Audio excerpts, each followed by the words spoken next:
You and he were buddies, weren't you? What is up, gang? It's another episode of Small Screen. I'm your host, Edward Lauder, and we are happy to be here. Wait a minute. I'm Clint Baker. I'm not Edward Lauder. I'm Clint Baker. Man, it's good to be here tonight. Edward is at MCM Comic Con in London, so he couldn't be here. He could not be here tonight, but I'm here with that James guy. I got my buddy Curtis is in the house. He's going to be joining us along with some other people. We got an exciting show tonight. We're going to talk about Dune, or as they say in the UK, June. But we'll be talking about a little bit of Batwoman drama. There's some DC Fandome action to discuss. Marvel getting the slate pushed back. The Eternals is coming up on November 5th. Wow, you waited so long for something so disappointing. That's right. And some Venom news. All this stuff's going to be fun. But before we do that, let's look into the chat and see how everybody's doing out there. Sean Haddigan, happy small screen Friday, y'all. Good to see you. Who else we got?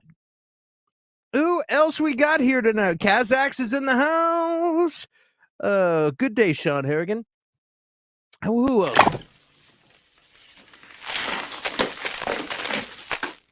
Cocainum. My fave. That's my all-time favorite small screen clip. We got Jedi Master EJ. Hello there. That's right.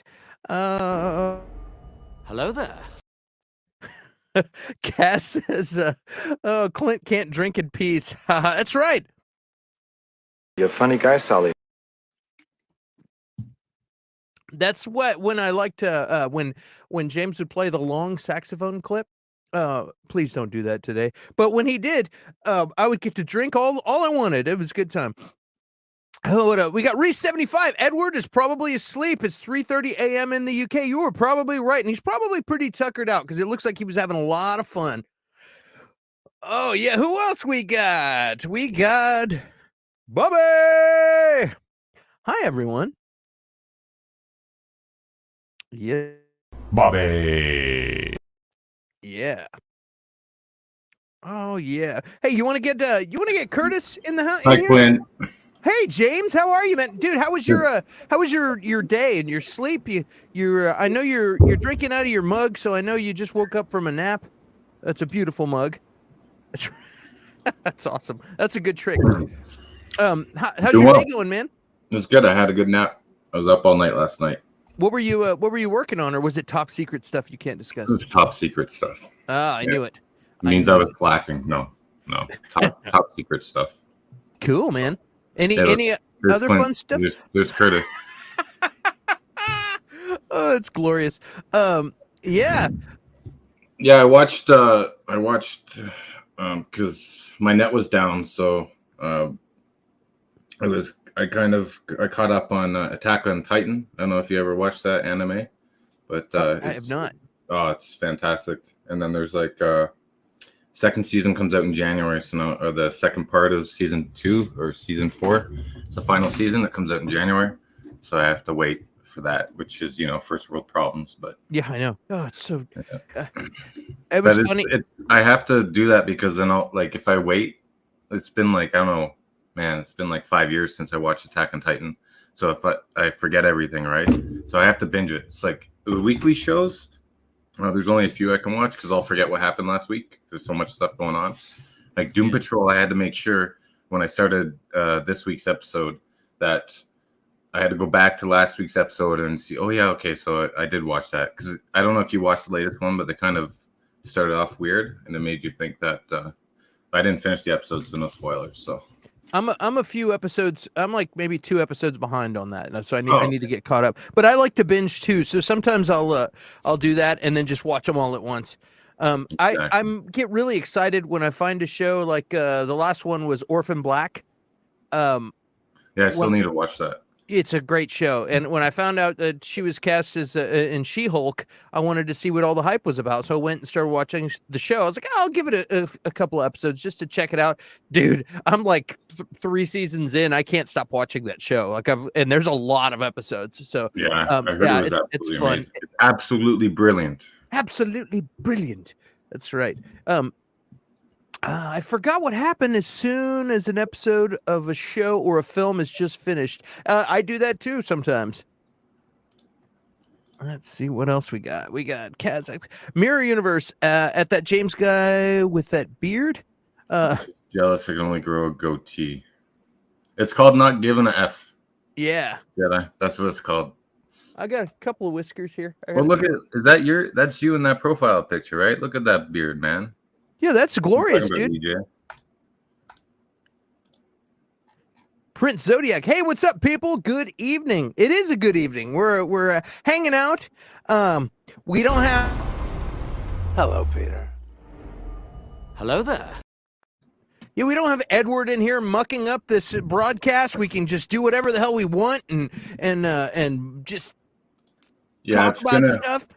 It's gonna be a weird stream because I love these streams because I'm not afraid of dead air. So I'm not afraid of dead air either. We can start getting into stuff. Have you seen Dune yet? No. It's okay though.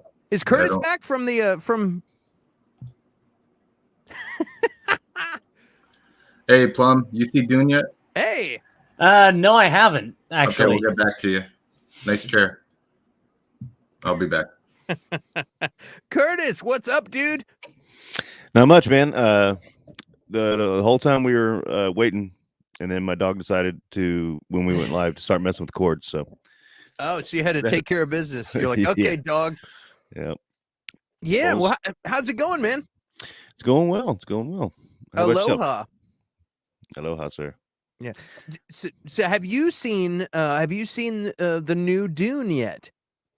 I'm about halfway through it. I rewatched the David Lynch version first, which is a good 3 hours, and then I'm about halfway through the second one, or the Villanueva. What's his name? The new one, yeah. Denis Villeneuve. Yes, or is Denis Villeneuve. That's as close as I can get pronunciation there. Yeah, I think he's done a great job. What do you think? It's the same movie, but I understand what's going on, and it's good. So, to all you David Lynch Dune fans out there, I apologize, but I didn't know what was going on the first 10 minutes, and I was like, I'll figure it out. And then at the end, I'm like, I mean, that guy's a prince or something. He's riding a worm. I'm not sure, but the new one, I can follow the plot. I know what's happening, so it's pretty darn good. That's a pretty good sound assessment of the movie. Like, I tried to watch the David Lynch movie that I hadn't seen since I was like little, like super young, and I was trying to watch it, and I was like, man, this is really difficult to watch. I know James has a sweet spot in his heart for this movie, for the first one, for the OG Dune. It's an international treasure. but I was trying to watch it, and I was thinking, man, I think I saw it in the theater with my big brother, but I was really trying to figure out what was going on at first, and then it was just hard to watch, and I eventually fell asleep. And that just it's probably because I like shiny things. Like Clint likes shiny things, but this new one, boy, is it shiny, man. It is beautifully filmed. The cinematography is amazing. It just looks amazing. It sounds amazing. I saw it in the movie theater. And I'm going to watch it again.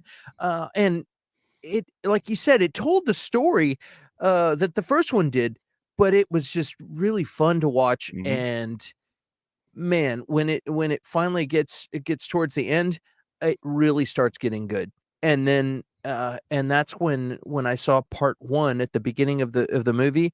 That's when I was said, oh man, I have a feeling it's going to start to really get good, and then I'm going to be upset that it's over. And it's exactly what happened. It ended, and I felt like Lord of the Rings when it just stops. I don't remember if it was The Hobbit or Lord of the Rings. One of them, it just stops. You're like, dude, we really got to wait forever to finish, to continue this movie. That's kind of how I felt. It resolved a little more than that, but it almost felt like a when James is telling a story and then he just disappears and you're like, what was he gonna say? It felt like one of those, and but man, I had a call it, Sanchez, or you'll get a knuckle supper. I had a great time, and Timothy Charlemagne was great. Zendaya was good. Call it, Sanchez, or you'll get a knuckle supper. Acknowledge my meme. Cool it. Oh, you'll. Wow. Yeah. Rebecca Ferguson, she was fantastic. Jason Momoa shined in this movie. I mean, everyone. Stellan Batista. Skarsgård was awesome. Yeah, Batista was good. Everyone in this movie was fantastic. I was like, dude, it's Polka Dot Man, badass. Like everyone in this movie was good. I can't wait to see the next one. So and so I want to tell everybody at home, go stream it. If you got HBO Max, go watch that a couple of times. Put it on while you're doing chores. We want a lot of views on this because we want Warner Brothers to say, okay, this is worth spending the money and doing the next one. I don't want them, like, nobody watches it and then they don't make another one. That'll really piss me off. What were you gonna say, Curtis? Well, that's what I was gonna ask. Is the second one locked in, or is it based on the performance of this one? I think they're watching what it does here, and they know they castrated this movie when they did day and date release and have it on, for free. Like, a lot of people are not going to go to the theater if it's for free. A lot of people are worried about the apocalypse, and so they don't want to get exposed to that. And then other people are just like, dude, it's free. You know what I mean? A lot of us have just gotten used to not leaving the house. You know what I mean? That's absolutely true. But what's interesting is I saw an article about Halloween Kills saying, we're always talking about box office numbers, and they're always worried about box office numbers. And they're like, well, the box office would have been better if it weren't streaming. This article was saying that the fact that Halloween Kills did so well in theaters is a negative thing for Peacock, because they're like, it shows that a bunch of people don't have Peacock. So, like it's working the opposite way. They're like, everybody went to see this in the theater, so nobody's watching it on Peacock, and Peacock must be going down or something like that. Yeah, you know what that says? That says we would rather drive somewhere and pay to see it with a medical risk than to subscribe to Peacock. That's what that says. For the same price for a month for Peacock, or the same price basically as the theater. Yeah, we would rather risk our lives than to subscribe to your crappy streaming service. Yeah, that's pretty funny, and definitely crappily named. Well, yeah. Oh, cool. Prince Zodiac says the sequel has been greenlit. That's awesome. That's fantastic news. I know it's done really good numbers and stuff. The first day it did great numbers, and is projected to do really well. Projected to do somewhere in the low 50s for low 50 millions domestically here this weekend. And they kind of look at the numbers the first day of like Halloween Kills and the first day of 007 and what they did, and then what they ended up making for the full weekend. And they've kind of projected it's probably going to be like 52, 53 million, somewhere around there. So I hope everybody goes and sees it. I loved the movie. So what were you going to say? No, I was going to say that's pretty good. I really didn't expect. I mean, to be honest, I didn't expect that much of it. Yeah, I was about to say, some people might think that's like a porn site or something like that. Yeah, exactly. But for I know it's got a big fan base, but it's an under the radar fan base. It is, but it's such a star-studded cast that I think, and it's such a beautifully done film, and you put the sales pitch on it. It's like, dude, with the different houses, it's like Game of Thrones in space. People are like, yeah, that sounds awesome, and we love Jason Momoa and Oscar Isaac and all these people, and Zendaya is got so much press because of Spider-Man and everything else. And I get updates. I get texts like, oh, Zendaya has a rhinestone studded flip-flop, wore it shopping on Rodeo. I'm like, who gives a shit? You know what I mean? But like, I constantly getting flooded with stuff. And I guess the algorithm is like, oh, I click on a lot of Spider-Man stuff. So they're like, oh, Clint wants to know about her flip-flop. I don't care. But anyway, Clint's like, Zendaya, yes, please. Zendaya, no. Yeah, so they did great. Everybody did great in this movie, and I really enjoyed it, and I can't wait for the next one. So hurry up and give us the next one. I think Clint does like everything, and I think that the star-studded cast, the just grand look of this trailer, it looks like something you want to see in a movie theater. It looks amazing, and not everybody has a 65-inch TV with a soundbar like I do. That you know, I can sit right in front of my TV and my chair and pretend I'm at the movies, turn the lights out, and do that. But even still, it's not the same experience, you know. For sure. Yeah. Did you see it in the movie? In the theater? Or, oh no, you're watching it at home. You Yeah, stopped halfway. I'm the opposite. It's not the same experience because I don't have to deal with assholes and all that other stuff. So I'm a sit at home and watch it guy. Unless it's a kids movie, we can get the kids out of the house. I'll take them. That is a fair point. That is a total fair point. Like, yeah, I don't have to deal with douchebags. Completely worth it. Let's see here. Well, let's move. Let's see what do you guys think in the chat? Are you guys excited about the? You know, who's seen it? Who hasn't? Zendaya. Yeah. Says, did anybody not like it? Anybody in the chat say, dude, that movie sucked? Or you're like, yes, this movie was awesome. How do you feel about it? Or what was a critique? You're like, oh, it was pretty good, but I think they should have changed the color of the sand. You know. Zodiac makes a good point. I don't know if it would have worked with another director. Obviously, yeah. I mean, not beating it down, but it didn't work with David Lynch for me. Yeah. Kevin Smith would have done a great. Are you being silly? Yeah, are you serious about that? I just like You're a funny guy, Sally. You're a funny guy, Sally. Yeah. The Prince visuals of, Zodiac said it wouldn't work with another director. And I think he's absolutely right. And you know, has that grand look, especially after seeing Blade Runner 2049. Hey, James. Hey, gangsters, just wanted to say hi. That was Chubby Teddy Monster, excuse me, Productions. All right. Spooky Bats is laughing at stuff. We're all laughing and having a great time. Yes, sir. If you watched Blade Runner 2049, it has that really clean look to it. And you watch this, it's really clean. Like the cameras that I would love to have one of those cameras. How's the pacing compared to Blade Runner 2049?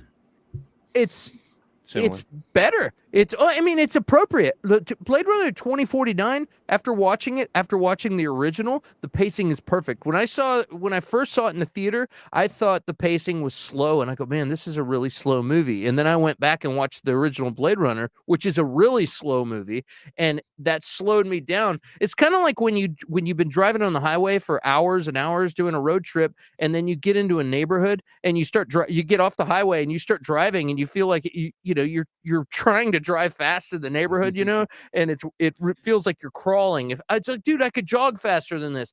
That's how I felt when I started watching the original Blade Runner after not seeing it since I was a child, you know, and then after a while I acclimated to it, and then I rewatched 2049, and it didn't feel slow anymore and sluggish. That's how it felt when I first saw it, and I was like, yeah, this is not that great. Was I that enough?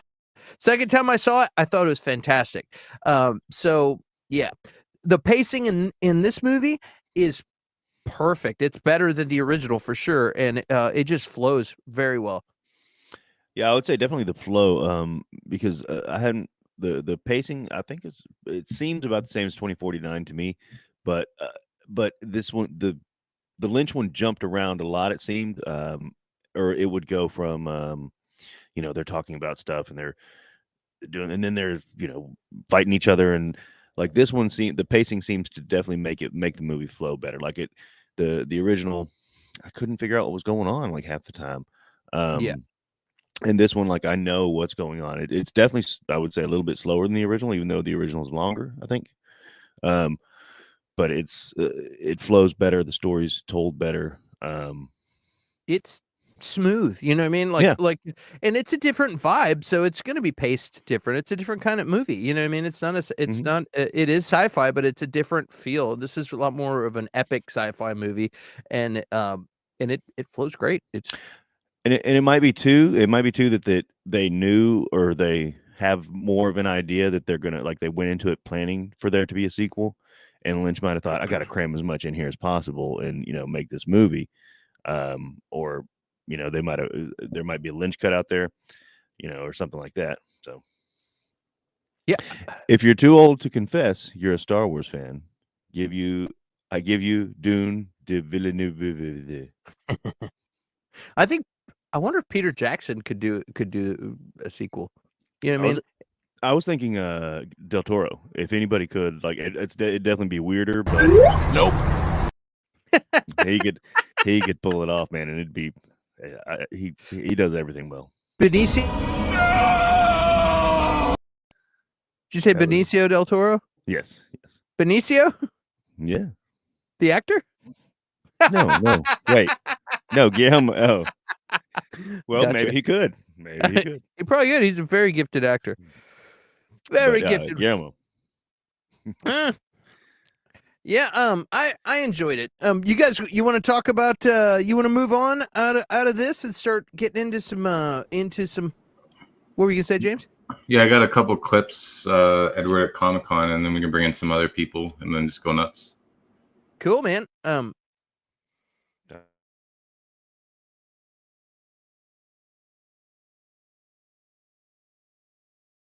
Hello and welcome to Comic Con. This is Small Screen at Comic Con. We've got lots of interviews today and just cool stuff generally. So I hope you guys like what you see. And yeah, make sure to follow us on Facebook, Twitter at Small Screen Co. and Instagram as well. Cheers.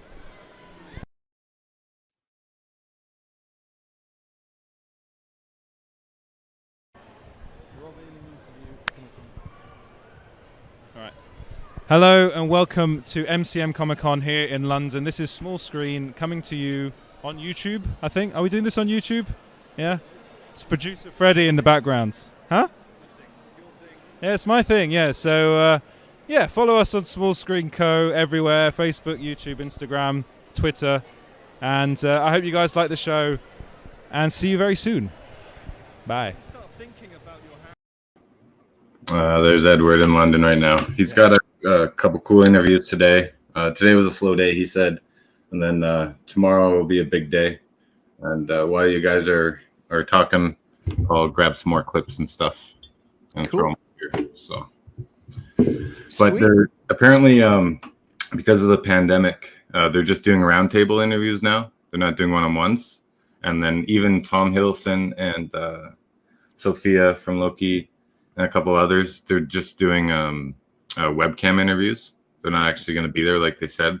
So, which usually happens.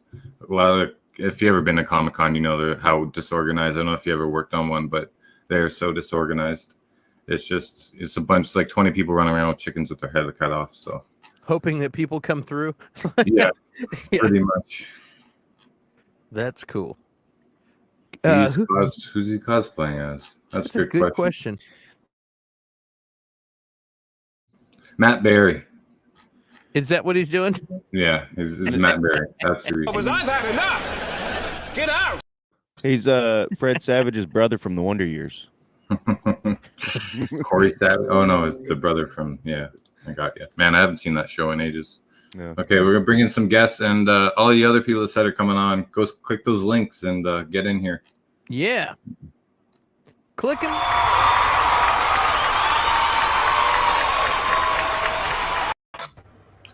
And you behave, Plum. That's right. How we doing, gang? We got Pinoy Video Gamer. We got Dan Plum in the house. How you doing, fellas? How's it going? Hi. It's going all right. What are y'all up to tonight? Anything exciting? Mostly just grinding out Diablo 2. Nice. Yeah, me, I just tried Dragon Ball Fighter Z for the first time. How was that? On Game Pass. Cool. I have to check that out. I've got Game Pass. I'll have to check that out. Is it fun? Is it good? Yeah, so far it's good. Cool. So far it's good. Yeah. Edwin, you might want to check your mic settings. I think it's going through your laptop, not your headphones. Maybe. Okay. Do this with your mic and talk into it. We'll know real fast. Hello. Hello? Yeah. Nope. That. Yeah. I think it's using your laptop. Oh wait. What? Hello, Yeah. testing. There we go. Okay. Okay. Okay. There. So it's clear now? Yeah, you're sounding great, Yeah, man. great. Okay, great. Okay, so I'll do some intros here. Plum, you've been slacking. I know you haven't been watching the channel. Plum, I've known since mid 2000s. We used to edit commercials at our studio together. Cool. And then he took off to Toronto, and I took off somewhere else. Pinoy, he's a brilliant editor. Pinoy Video Gamer, he writes for Geekosity. He has his own YouTube channel where he streams and uploads his video game videos. So definitely check it out. Kurt Baker's the guy that sits outside with all his tattoos, and Clint Baker's our co-host, as you know. And there you go. Okay. Yeah. And Curtis has a vault of Marvel comics in the house. Big giant vault. Diablo is life, says Spooky Bats. Yes, sir. All right. So did you guys watch DC Fandome? Let's talk about some DC Fandome. Did you guys get to check out DC Fandome? I have seen trailers, but Yeah. I haven't really watched the entire thing. At the moment, gonna- I don't have the time for watching 4 hours of video. I'm gonna hold on a second here. I gotta tell you, I have not been impressed with anything coming out of DC lately. Really? Yeah. Really?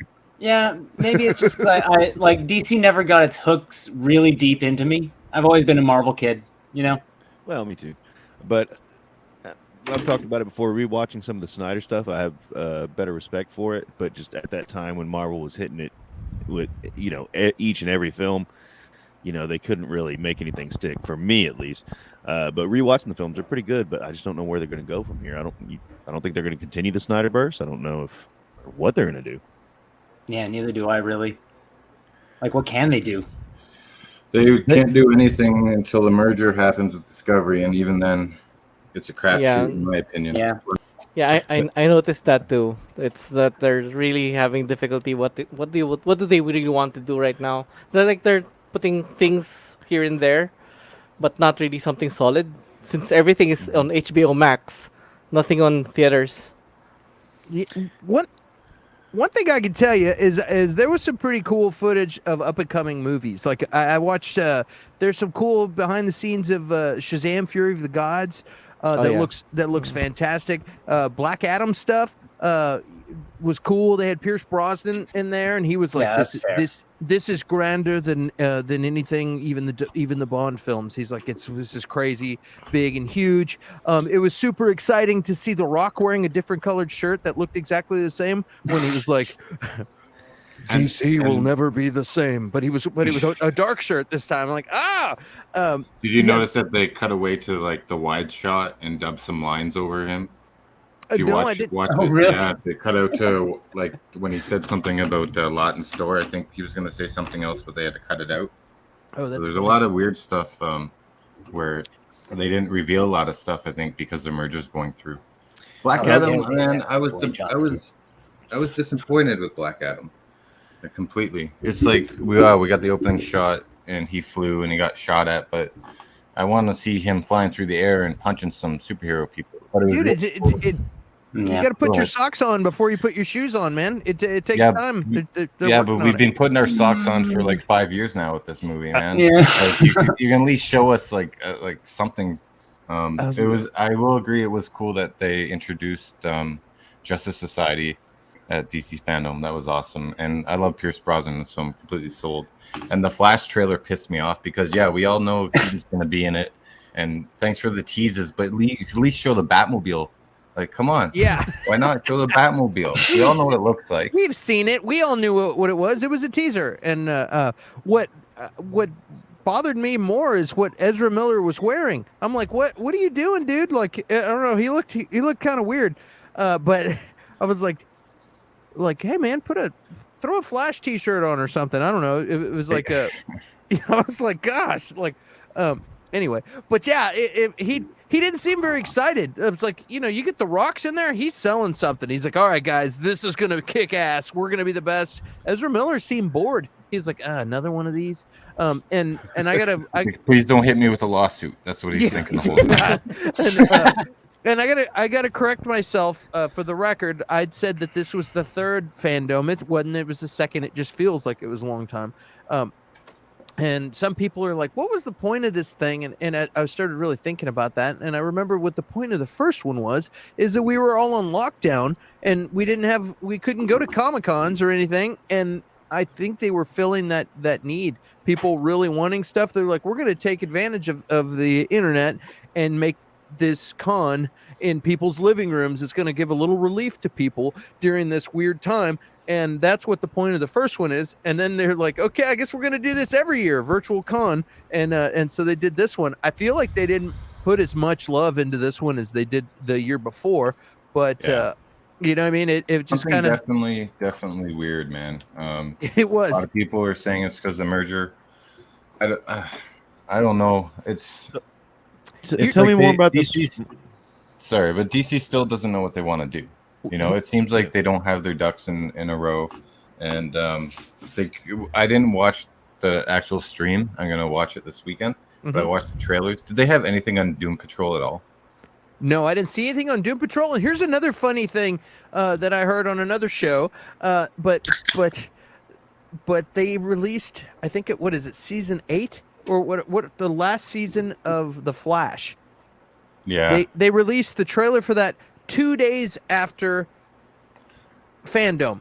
I just saw it today. Like they released a trailer for the crossover, and so you would think that if they're really trying to push their stuff, they would have released that. Like they were like, dude, it was 48 hours later they released it onto YouTube or whatever. It's like, really? Like they couldn't have done that on Fandome and given people something. There's a lot of fans of that show, you know. That was kind of weird. Why they're not promoting Doom Patrol more, especially at Fandome, I don't know. I really don't understand that. And for you to tell me there's nothing about Doom Patrol is just... I didn't watch... I didn't watch the whole thing. I jumped in late, so there might have been something about Doom Patrol that I just missed. But I didn't see anything. And when I really got into is sorry, but this comment wins the night so far. DC Fandome, GTA trilogy, pretty much, guys, pretty much. Yeah, that deserves a Vin Diesel. Oh yeah, the best right there. Yeah, what was worth it though is when they finally showed they did a Wonder Woman 3 announcement that was kind of lackluster. I was like, okay, I sound like for a guy who likes everything, I sound like a crybaby. But I was like, okay, you can't be blamed for that, man. DC Fandome, like they had so much potential to reveal so many things. I mean, like let's talk about Snyderverse for a moment. Yeah, they could have at least teased some stuff, or if there's ongoing negotiations. I think everyone was waiting for some announcements. There's nothing about the Green Lantern live action series, right? That should have had some stuff already. And again, Black Adam was disappointing.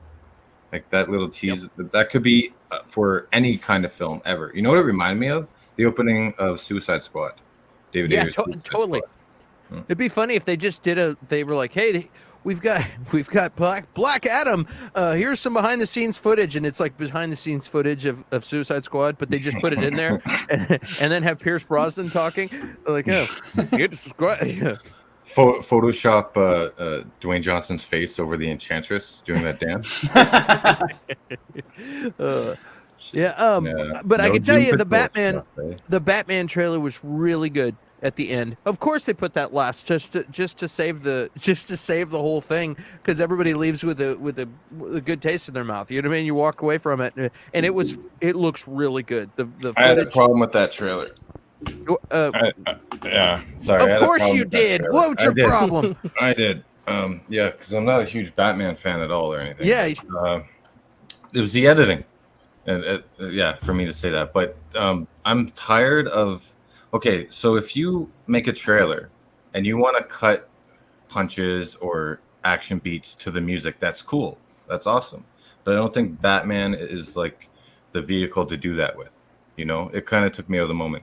I'm used to like the Christopher Nolan trailers or even the Batman v Superman trailers. It's like what part are you talking about though?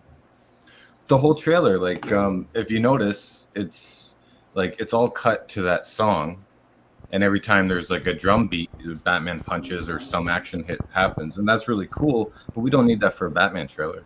Not for this like dark. You're trying to invade the dark moodiness of it and the Yeah. atmosphere, and it just took me out of the moment. You know, I think the first trailer was a lot better, and there was a couple other trailers that did that too. And I was like, and I think you sent me a trailer a couple months ago, and you're like, oh, this is amazing. I can't think of it now. I was like the old man yelling at clouds, like, no, I don't like this trailer. And it's the same kind of thing, where it's like it's too heavily edited. I didn't like the cover of that song. You know what I mean? The Uncharted trailer was cool because Zeppelin is my favorite band, and I'm glad they used that tune. So it's actually got me excited about it. But I went and watched the Nathan Fillion Uncharted film right after, and that was that got my fix. But yeah, Colin Farrell's Penguin looks sick. I agree. I'm looking forward to that. I think the film's going to be good. It's just give us a proper atmospheric trailer that really represents the film, and not something that everyone is a doing. music video. Yeah, exactly. Not a music video. It's going to be good. Like, I think they gave us just enough to know that this movie's going to be good. You know what I mean? I think there's a lot of that they're not revealing yet, and hopefully they won't. Hopefully they don't reveal a whole bunch of crap. Like, okay, we can tell it looks good. It's what, second year Batman? He's young and impulsive, and Colin Farrell looks badass, and it looks like it's going to be cool. Don't give us any more. We're all going to go see it anyway. Just let it be a surprise. Please don't say, oh, Starfish, is that a butthole reference? I don't need to hear all that. I would have laughed in the theater. I would have laughed in the theater had I not heard that joke spoiled like 50 times. Nobody in the theater laughed at that. And I like when trailers get me excited, but now I'm getting to the point. I think, James, you ruined me. I think now I don't want to know anything. Yeah, I'm the same way. Ridley Scott's new movie, I can't remember, something about knights or whatever. Yeah. I saw the trailer on Twitter, and it basically gave away the whole movie. You know? Yeah. And same with Michael Bay's new film that's coming out. I saw the trailer. I can't really remember much or even who's in it. But his new Jake Gyllenhaal. It's called Ambulance. And it looks good, but the trailer gives you the whole movie. And that's The Last Duel is the name of the movie. Yeah, The Last Duel is the Ridley Scott one, and Ambulance is the Michael Bay one. And both those trailers give away the whole freaking film. So you don't even need to go see the movie. It's supposed to be a fantastic movie, The Last Duel. I've heard it can be a little bit redundant because the way they tell the story is from multiple people because there's accusations in the movie, and I think there's like testifying, and so it'll be like one person recounting their stuff, and then all of a sudden it'll be the next person recounting events, and then the next person. So you're seeing like the same thing over and over again, but through different people's eyes. Yeah, but I don't care about that because the trailer sucked. No, so I'm just saying it's gonna be. I'm gonna go watch the movie now because I know everything that happens in the movie. Yeah, that actually makes me want to see. Is it like a Rashomon type idea? Because that makes me want to see it a little more. You're missing the point, Curtis.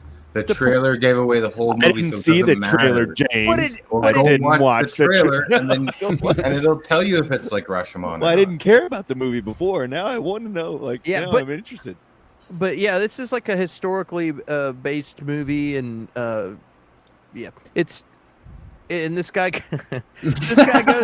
this guy goes to fight. He challenges somebody to a duel because somebody messed with his wife, and then some people are saying that the wife is lying, and then other people are not, and so and I think he ends up dueling. Like, I think it's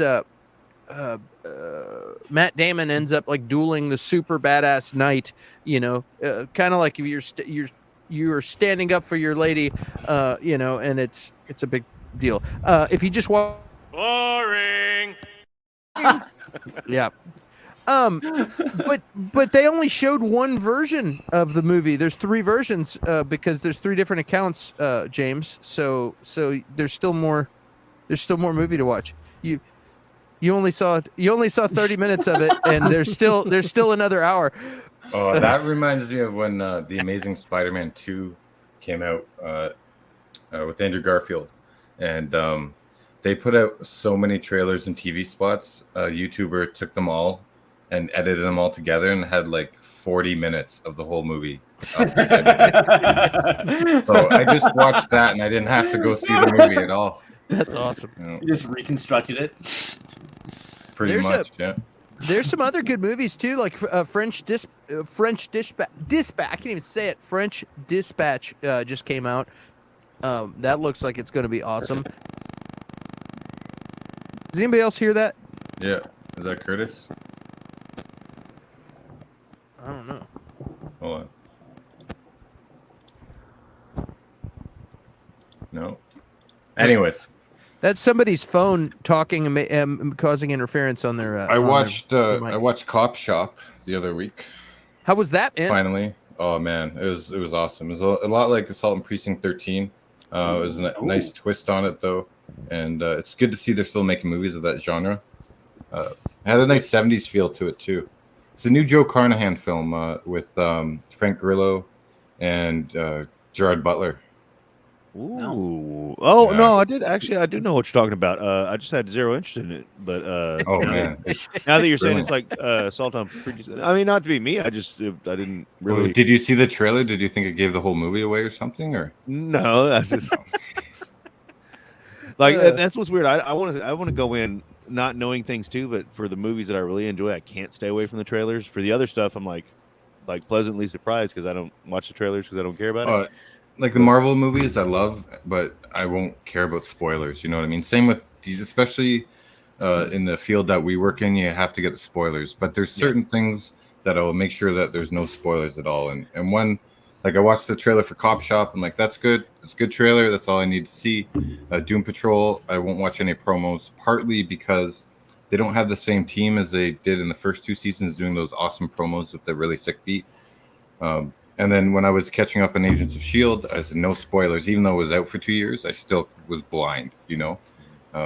So that's the way I am. But like with the really big hype movies like Dune and these tentpole movies, I really don't care that much. Except Endgame. Endgame, I made sure I didn't have any spoilers.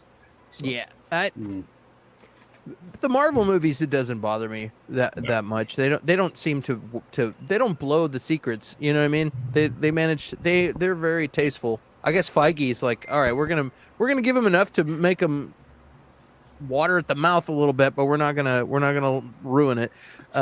What's good, Marvel even puts out like fake trailers and stuff, or puts out deleted scenes and stuff too to get you excited. I kind of like that. I think that's like in Infinity War when they had everyone running towards the camera and they had like the Hulk and that was nice. Yeah, nice fake out.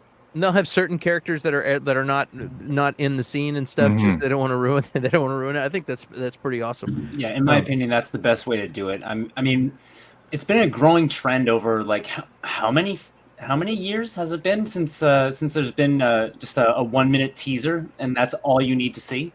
1996, The Matrix, I think, was one of the first ones to do it. It was just a black screen. I'll always remember this in theater. And then it was like, what is The Matrix? And then it's on YouTube, and then just show snippets of the movie, and right away it was instantly sold. I think Blade did it too. I think the mid 90s is when that started to happen. And that was a callback to the 70s when films were really director driven after the producer era. If you go back and watch a lot of 70s trailers for like the Marathon Man and the President's Men and stuff like that, all those trailers, they're only like a minute and a half. They do tell you some things about the film, but most of the time it's up to your imagination. Just whet your appetite, right? That's what trailers should be. None of this last duel friggin' ambulance bullshit. So the last ambulance duel, that's what I'm gonna call it. Dueling ambulance. That reminds me of the 90s when they had a billboard that was Apple plus B's equals. And that was because Applebee's was coming to town. But for like 3 months, we didn't know what the billboard was for. And then all of a sudden, we got an Applebee's. It was great. That's a true story.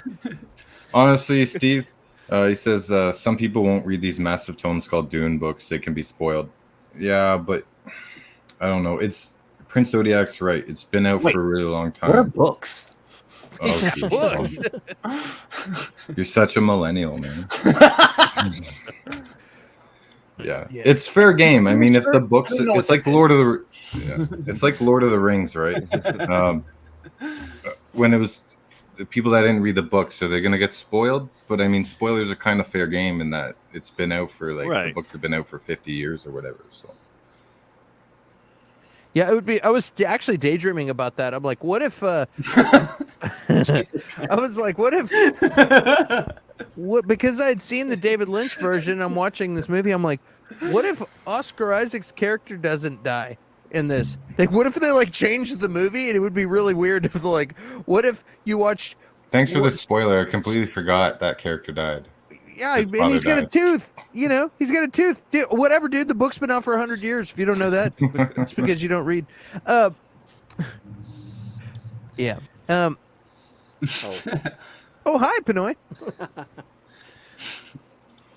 Yes, The Poison Tooth. The movie it's a good movie. I'm really excited about it for Last Night in Soho coming out and next week too. And then there's Antlers is a crazy horror film that looks pretty cool. And then we got the Eternals coming out. It's like everything is just coming. I'm excited for the Eternals. And I know you guys are ready for Resident Evil Raccoon City. Welcome to Raccoon City. I know you guys are ready for that. And you wonder why you waited so long for something so disappointing. Okay, so Plum, so I want to get your take on this. Why are you excited for Eternals? Because apparently it's supposed to do mega bucks at the box office, but it's just not really. Seems.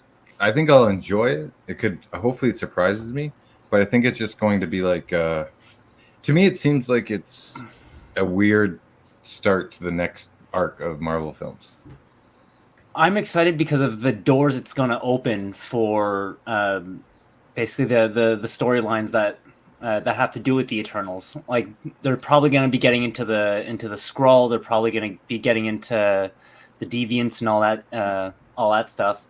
And we know that they're going to have Skrulls because of the WandaVision post credits and a couple others too. Yeah, so we know that's going to happen, but we don't know exactly how deep they're going to get into it. And hopefully having the Eternals around will allow them to sort of at least explain the origins of the Marvel Universe.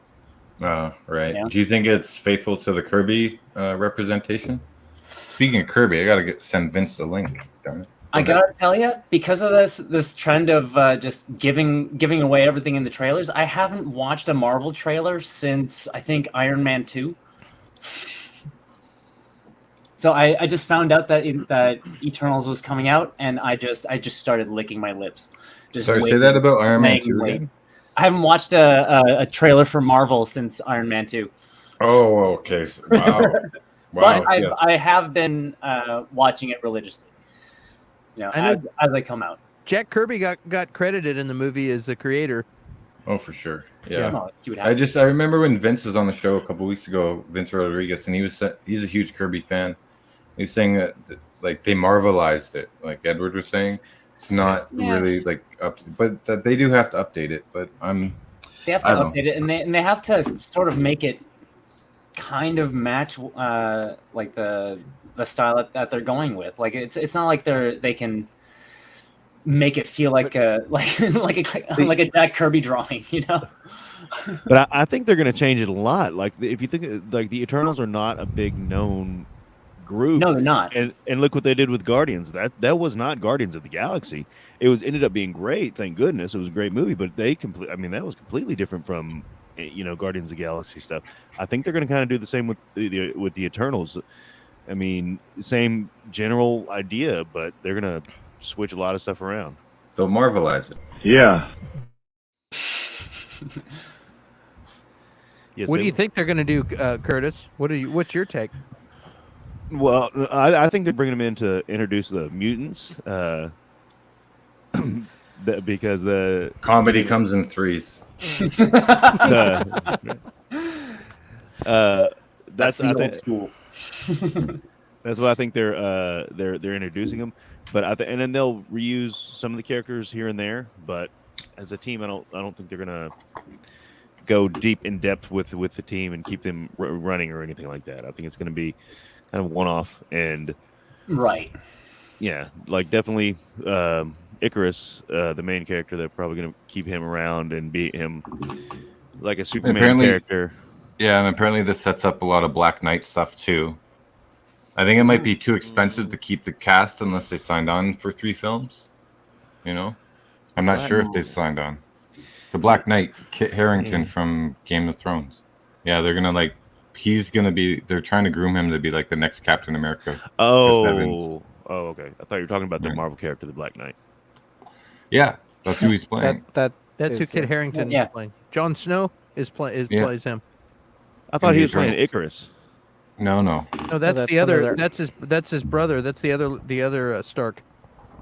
You got two Starks in this. No, but I've never watched Game of Thrones. Yeah. What? Robb Stark is the other guy. And Kit Harington is and Jon Snow is Black Knight. But here's the deal, though: the Black Knight sucks. Like he was an Avenger forever, and he just sucks. Oh God, he's terrible. Yeah, but if you got Kit Harington, that you get to maybe put some butts in seats. So I mean, they're running out of actors. Like, who the hell do they get? You know what I mean? Like they got so many people. They're like, who the hell do we get now? Who's you know? Like, I don't know. They can give me a contract. Yeah, exactly. They're like they got Edward for Captain Britain coming up. You know, they're like John Krasinski doesn't want to do it. What now? What? That James guy, we've seen his bicep. Like maybe we can get him in there.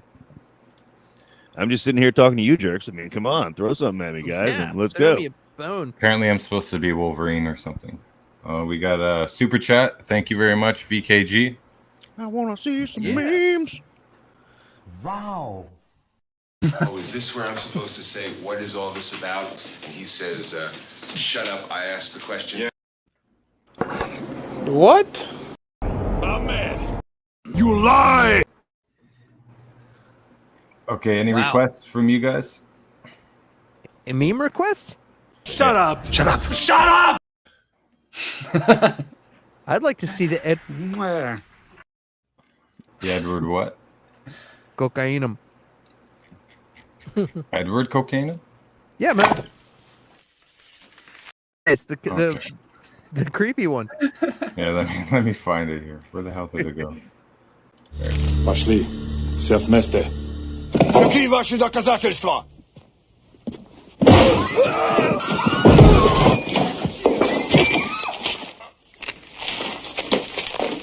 Cocainum.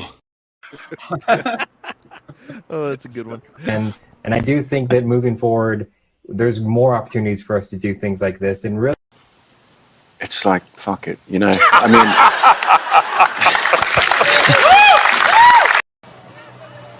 Wow. What can I say? Hamada burger. Hamada burger. Hamada spoon.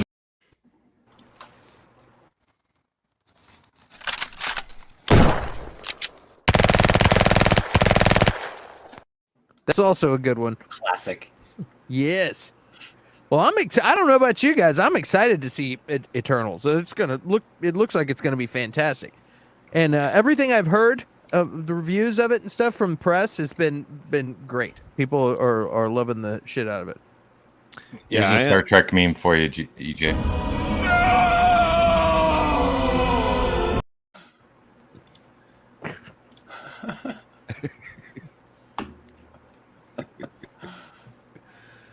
So wait, that was the French version? And You didn't hear the accent on the no. I just noticed that the no sounded better. No. In French. That's because they get a lot of practice. Because you're like, do you speak English? And they go, no. That's anywhere you go. There's an extra N on that. Yeah, that's it. No. The closer the closer you get to England, even less English they speak too. In France, that's interesting. No. We just don't respect it, guys. Sorry, French guy here. You want to talk about accents?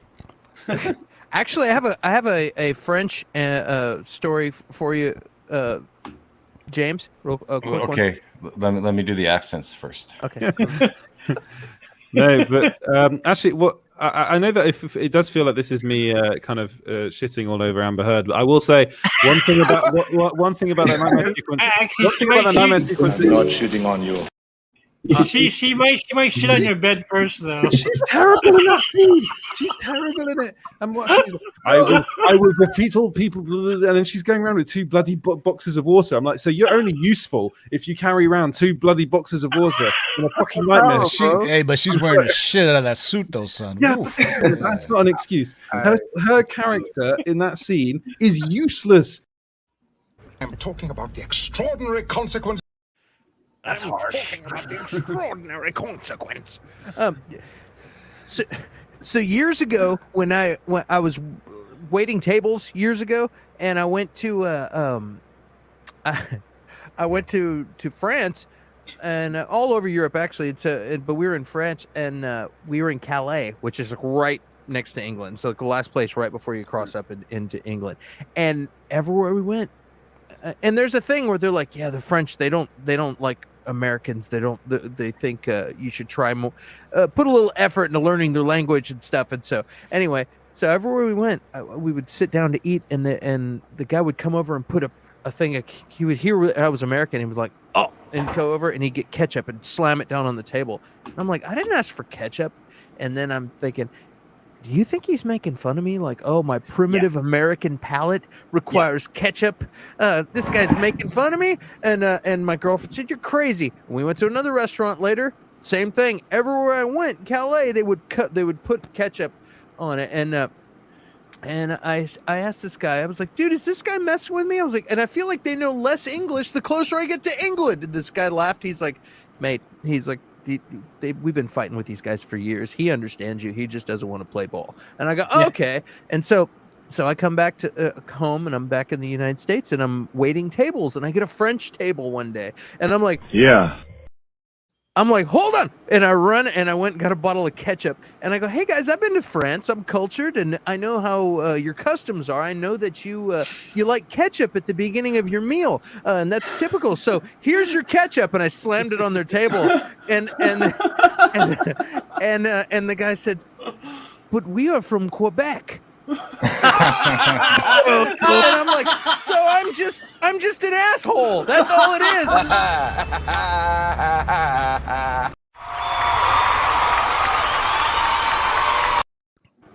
I was like, I'm sorry. I grabbed the ketchup and I ran away. I was like, if somebody else want to wait on them, I can't do it. So anyway, yeah. Oh yeah. Oh my God. Yep. Yeah, the accent's different though. Yeah, but different from Quebec. Well, what do I know? I'm just a dumbass from Texas. Like, what do I know about French accents, you know?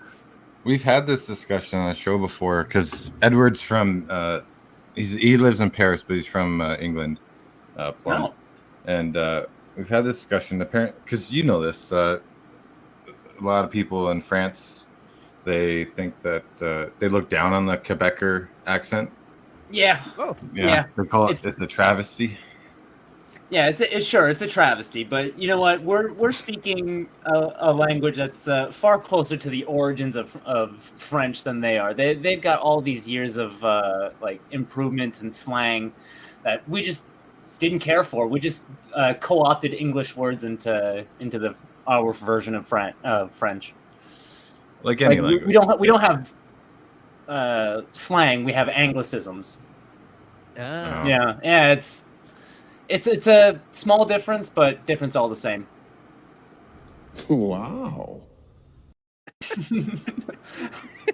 We got Vince Rodriguez in the house. Vince Rodriguez, what's happening, man? Extraordinaire. Hey guys, how you doing? Good, man. We were just talking about the Eternals. You excited about the Eternals movie coming? Nope. Cutthroat. What can I tell you? Awesome. Well, I mean, I'm used to the original Eternals from Kirby. Yeah. And probably one of the main reasons they've made so many changes. I didn't like the pick of, even though she's a great actress, Angelina Jolie, for Athena. But overall, it's not. I don't know. It might be a good movie. I haven't seen it. It might be a really good movie. I mean, I'd give it a chance. But it's not what I had hoped for. Especially, I fear to see what they're going to do with the gods, the fourth host. So, I don't know. What about you guys? I'm kind of hoping that they just dodge the gods altogether. Really? I think they will. Yeah. Yeah, because it's such a touchy subject, right? People aren't going to just relegate that to it being from a comic book. They're just going to look at it as a statement on whatever, you know. Yeah, you make a good point. So I'm kind of hoping that they avoid that by just doing something else, because they really don't need it to fold into all the other stories that it could lead into. Yeah, that's true. Yeah, I mean they've from what I've seen, they've weaved other stories in the past series that they've done, and they seem a bit of a departure from what Jack did before. So I don't know, but yeah, it's true. It's going to lead into other things. I was wondering because since they showed one of the gods in the Guardians of the Galaxy. And I think he may have come out somewhere else in another movie. I could be wrong. That I thought they would eventually, bring them into this one too. But I don't. I really, Yeah, I'm just hoping that they circumvent that altogether because the Marvel universe doesn't really need them. No, what do you mean? You're talking about the Celestials? Whether they don't need them, I don't know. My point of view, maybe not. But my point of view, I thought they gave a very. They need the Celestials. I thought you were talking about the there was a point in the old comic books where they had folded in a bunch of gods from religions, from actual religions, and had them participate in the story. Like Zeus. Zeus and basically the only person who wasn't there was I think Muhammad and Allah.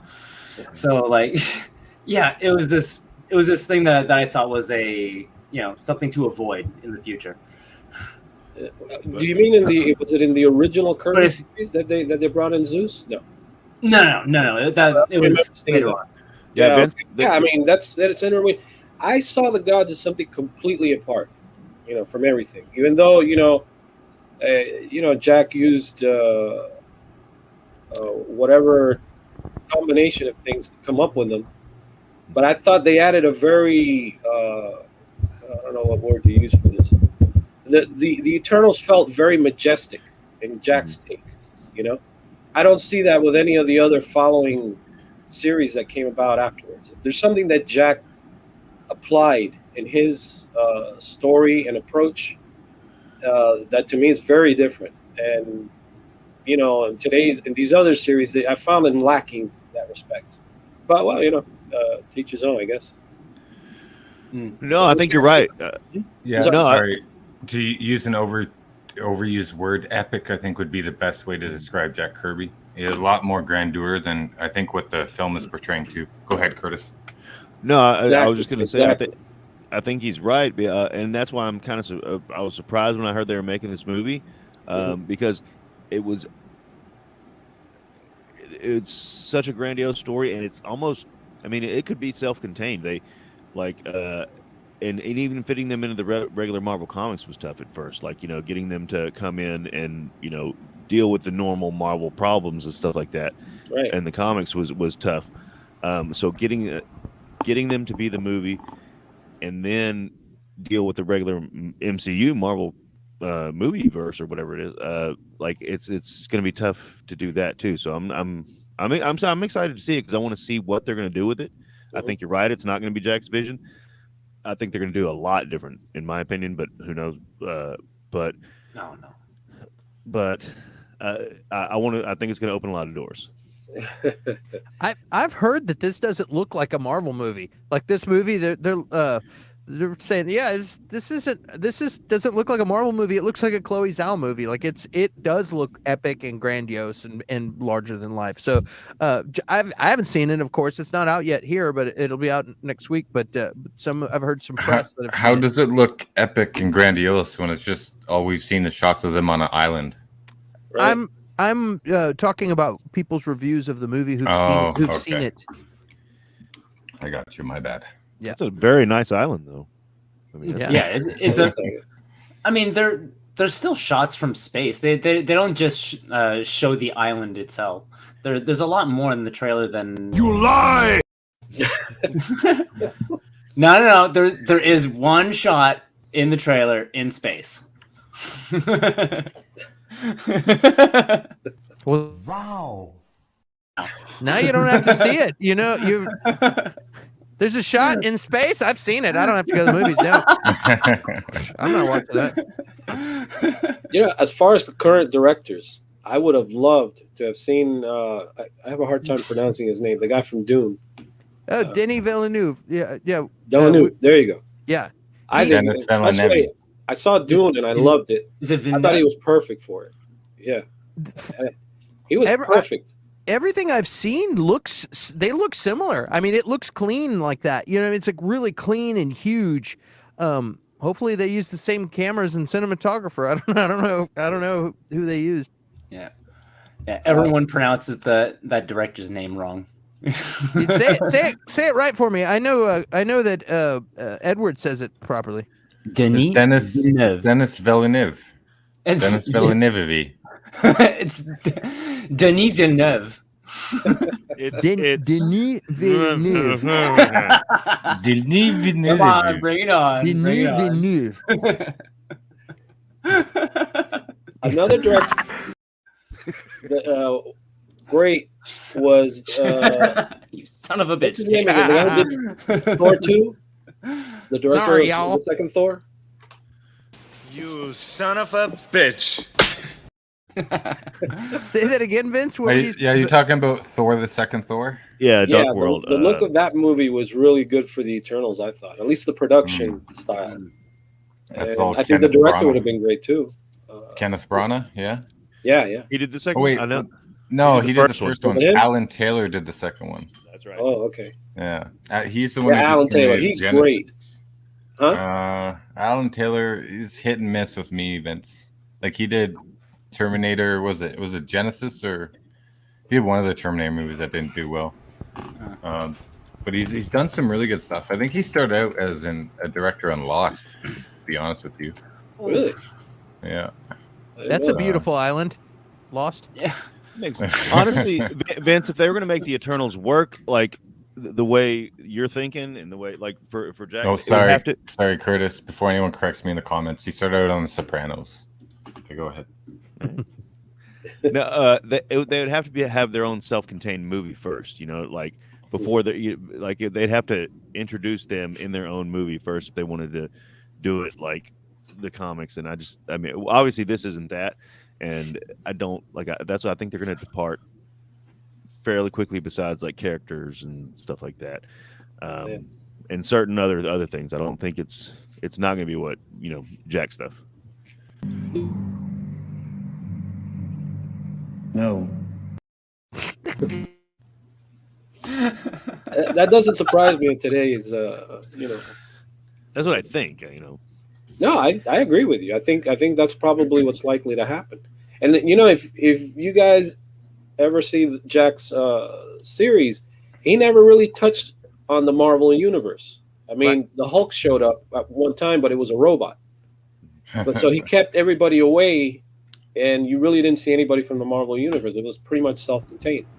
And so in that respect, it would have been pretty interesting. You knew that they were there, but they never came out. They were just involved in their own, storyline. Yeah, Jack Kirby didn't want to be involved. They didn't want the Eternals to be involved in Marvel in the first place. He was just forced to add something that represents Marvel somehow. Right. But that's why Rob Thomas was put in to actually combine The leader of things. Matchbox 20? I was just going to say that.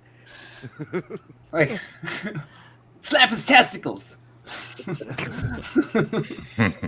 Go ahead, Edwin. Yeah, so they got the writer Rob to actually combine the things from Eternals to the Marvel universe. Do you think we're gonna get? Do you think we're gonna get? He really Go didn't ahead. want. He really didn't want Eternals to be part of Marvel in the first place. Do you think That's we're gonna the same get? thing with that's the same thing with what he did with DC, right? With With the new gods. Yeah, with the new gods. He basically Eternals is almost the same thing. Yeah. Yeah. Yeah, his fourth world was pretty much apart from DC's world. Of course, you did have, some of the, he began with Superman, and then he veered off into the new gods and all that stuff. But it was, on its own. I fear. I heard something. Have you guys heard anything about the new gods? Because I heard they might be in production or something, or we're planning. They can that. I think it's on hold. It's on hold? Okay. Yeah. I fear for that one as well. They really screwed up the Inhumans. They let go of the writers and the directors, and yeah, Inhumans is something we don't talk about because it's so bad. Oh, thank goodness! I haven't even watched it. I don't think no one went to see it in IMAX. Do you guys think we're gonna get ROM Space Knight in the Eternals? ROM Space Knight? ROM? I don't think so because they're they're held by another company, right? Yeah, is it Hasbro or something? Hasbro. Mattel, It's Hasbro, yeah. So and the Micronauts too. The Micronauts would be awesome, but yeah, and that's why. Yeah, those are worth some money if you can find them. Yeah, because they'll never be reprinted. Yeah, I know. Like, yeah, they'll I think never I could be have picked those up back then, man. Wow. Yeah, should have gotten at least 2 or 3. I'm still waiting for a GoBots movie. Well, GoBots is now owned by Hasbro. Oh, really? Yeah, we'll get Transformers, GoBots, G.I. Joe, Mask, and Cops. Voltron? Look, if they make a Mask movie as ultra violent as it should be, then I'd love to see that. Yeah, me that too. would be great. I want and Ninja Turtles too. Do you remember the animated show Cops? I do, but I don't. I mean, I know what you're talking about, but I don't remember it. Let me grab an image. Oh man, it was so good. Yeah, Cops was an acronym for something. Cybernetic or something. I don't know. But yeah, if they did, help me out, man. Totally make like a 3 seasons with like long. Hold on. Oh, that's the wrong one. There we go. I have to delete something here. But yeah, Mask Ultraviolent would be great, I think. Yeah.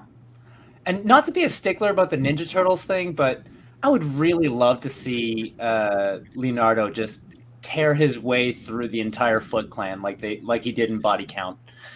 It's just me. Maybe it's just me. Have you read the Last Samurai? Ninja Turtles Last Samurai?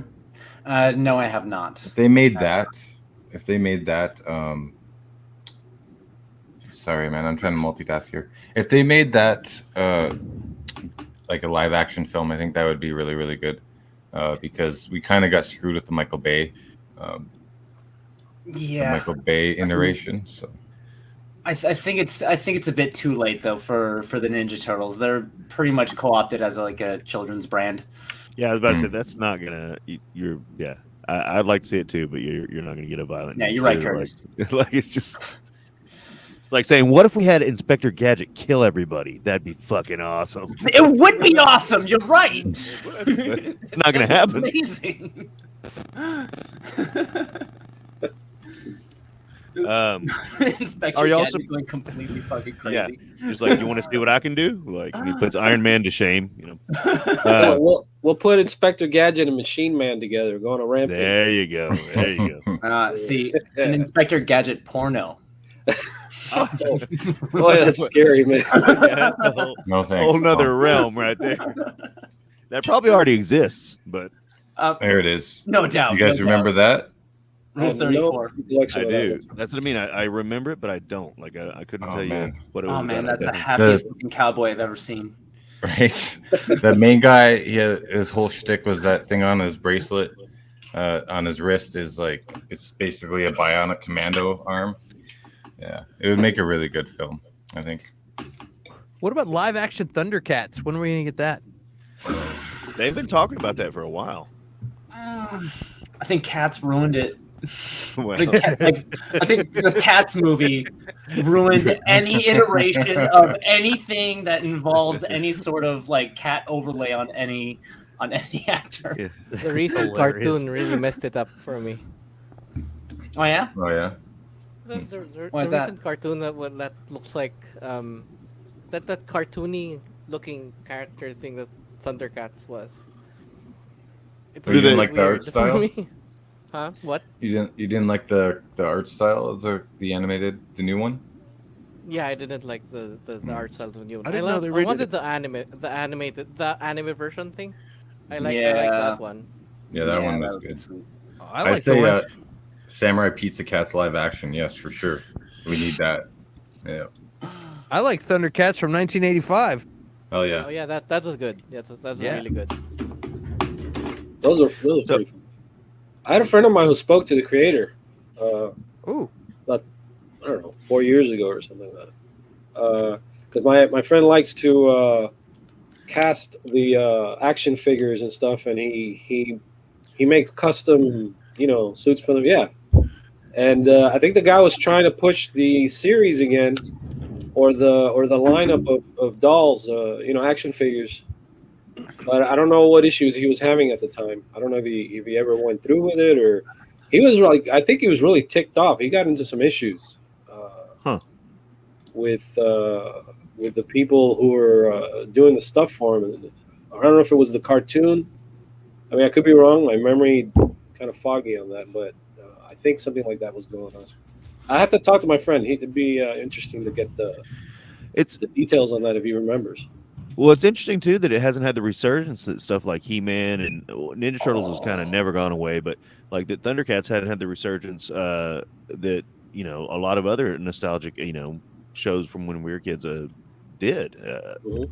I'm guessing you watched it, Curtis. Has anyone else seen the Masters of the Universe that came out on Netflix? Yeah. I didn't get a chance to watch it. Well, there are two versions. Man, right? it's spectacular. I liked it. Yeah, some people complained about it, but I liked it. I loved it. Clint likes everything. Except No! Hey, I worked on Titans. Yeah, I enjoyed it. Man. Go ahead, Clint. I was gonna say, my buddy Phil, his son worked on that movie. On the series, I mean the He-Man series. Nice. Oh, yeah? wow. Yeah. That's pretty cool. Plum, Yeah. episode 7 of Titans this season. Did you worked on season 3? I worked on, I think, the first 2 seasons until like there was this mishap that happened, and I'm not supposed to talk about it. All right. Okay.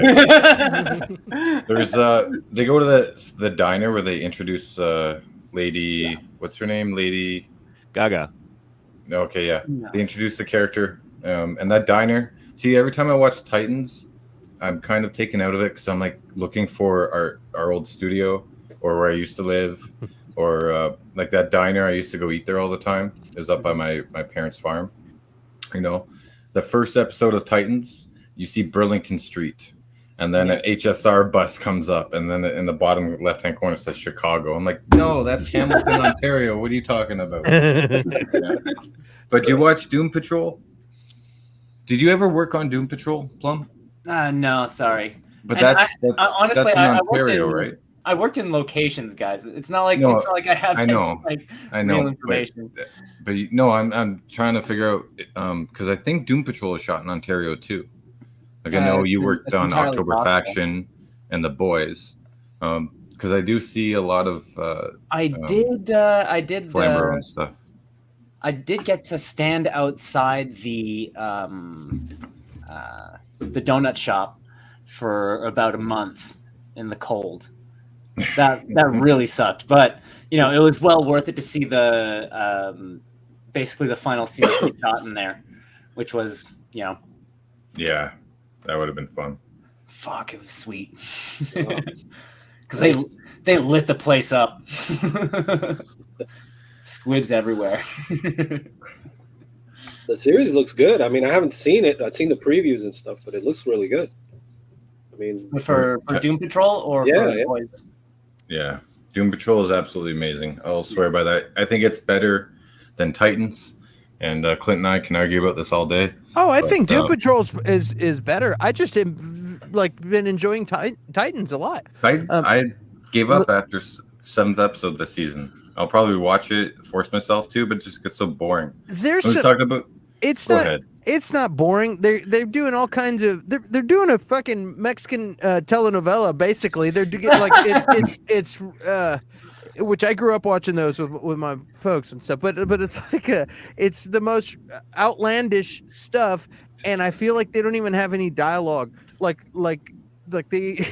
I feel like pretty much they're just kind of making stuff up. I was talking to James the other day, and we were joking about it, but we're like, dude, doesn't it kind of feel like they're like, okay, you're mad because of this, and you're mad about this, and you are being defensive because of this, and action, and they're just like making up their own lines. It's what it feels like half the time. They're like, okay, cool, so and so's gonna die, and you know it, and okay, and you're feeling a little guilty, but you're gonna do it anyway because that's just the chaos in your character. Got it? Okay, cool, and action, and then they just go at it, and then you're like, dude, this is some weak script going on here.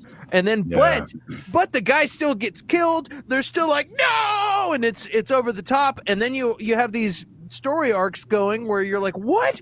How did Ned Stark die? You know what I mean? Like, how did this happen? And they're like some crazy. It's a roller coaster, and they're doing a good job with that. It's just I wish they put a little more time into the writing. But it doesn't.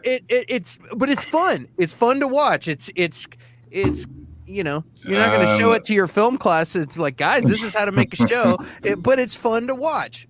It just seems a bit half baked to me because, like, on the other end of this spectrum, you got a DC show called Doom Patrol where the dialogue is fantastic. It's well written, and every line they say, everything they say has to do with their character, what's going on with the plot in the show, and their character's emotional arc.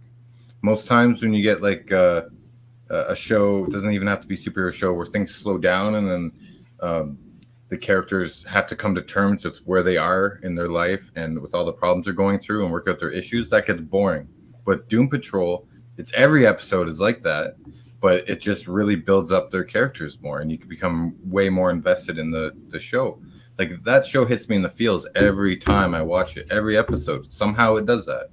But Titans is like, okay, yeah, you're exactly right. We got the good guy, we got the bad guy. This is your motivation. This is your motivation. Now you guys fight, but make sure to get some dialogue in there between. Yeah, and to me, that's what just. And then the long, boring out drawn scenes of just the dialogue. It just takes you right out of the moment. Then you see a bus from Hamilton, Ontario, and you're like, yeah, okay, I'm back in.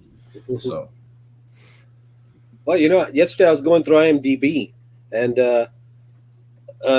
there was an ad for some superhero show or something, and I forgot which one. But then I started scrolling through the images they have on. They were ads, and I can't believe the amount of superhero shows they have in the works. I mean, it's crazy. I mean, they have CW, they have the Blue Beetles even being made. I don't know, a whole series of superheroes, teen superheroes, all kinds of stuff. And I'm just worried. This is so much oversaturation of superheroes that I don't know. I got a feeling might hit a limit. And people have been saying that for like a decade now. No, about like 6 years now. They've been saying that, and it is like the new Western, you know. It's like the new Western, but like with what Marvel is doing, because you had like the Winter Soldier, and that was a Marvel film, but there was also a 70s spy thriller, and then like I think the only one that kind of fell short on trying to make a new genre was Black Widow. I haven't seen Shang-Chi yet, but it seems like each film they try and do a different kind of genre to like expand it. What's so funny, Clint? Yeah, just saying just saying the name Shang-Chi makes Curtis like just go. It fell short. It fell short. It's like saying Titans to you. You're like, it's the same thing. True. Yeah. I like I have my beefs. Fuck Batman. No. I'm super psyched for the new Batman. I mean, that to me looks like it's going to be pretty awesome. I don't know. Bat first. Yeah, I enjoyed the way the new trailer was edited. It was really well edited. Dude, if you haven't seen the new trailer, it looks great. It doesn't give too much away, but it gives you a little peek at the Penguin, and it was really good. I don't know if you saw it, if you've seen it yet, but it was. I saw it. I saw it last night, or no, the night before. I saw it. I thought it rocked. At least the trailer was terrific editing. It's awesome, and I go, well, if the movie follows, man, it's probably going to be something pretty good. I've heard it's. Oh my gosh, Vince! Do we needed to have that trailer where all the punches and the actions went to that song? Couldn't it just haven't been like the trailer would have been amazing if it didn't have to conform to that popular editing style now?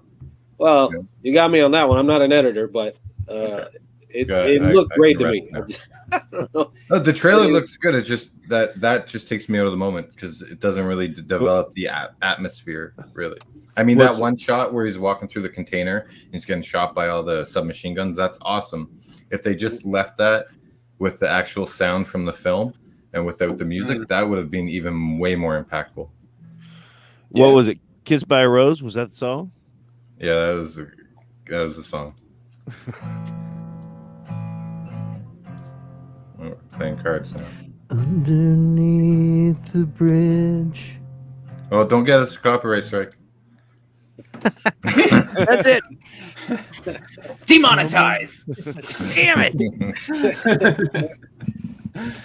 Batman sprung a leak.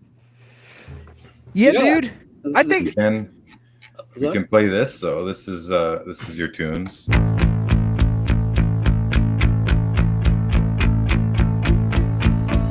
Flash! Savior of the universe!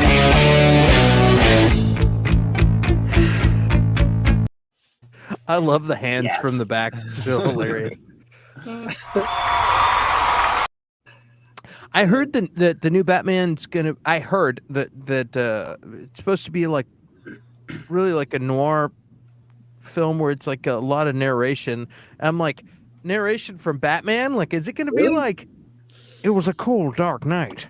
The rain was coming down. You see, I'm like, wind was blowing, and I had a itch. That's Dick Tracy. Yeah, that's what they made it sound like. I was like, I don't know if I like that. The Penguin was hanging out. Catwoman was there with legs like from here to next week. And I'm like, you can't say that anymore. This is 2021. But anyway, I wouldn't expect that to be in the movie. Yeah, really? Legs longer than last winter. Yeah, there you go. Yeah, the cinematography reminds me a lot of The Crow. Yeah, it's not like The Crow, which is I thought was awesome. I love the grittiness of it. Oh yeah, and I love the new Batmobile. It looks like an old Chevy Nova souped up. Yep.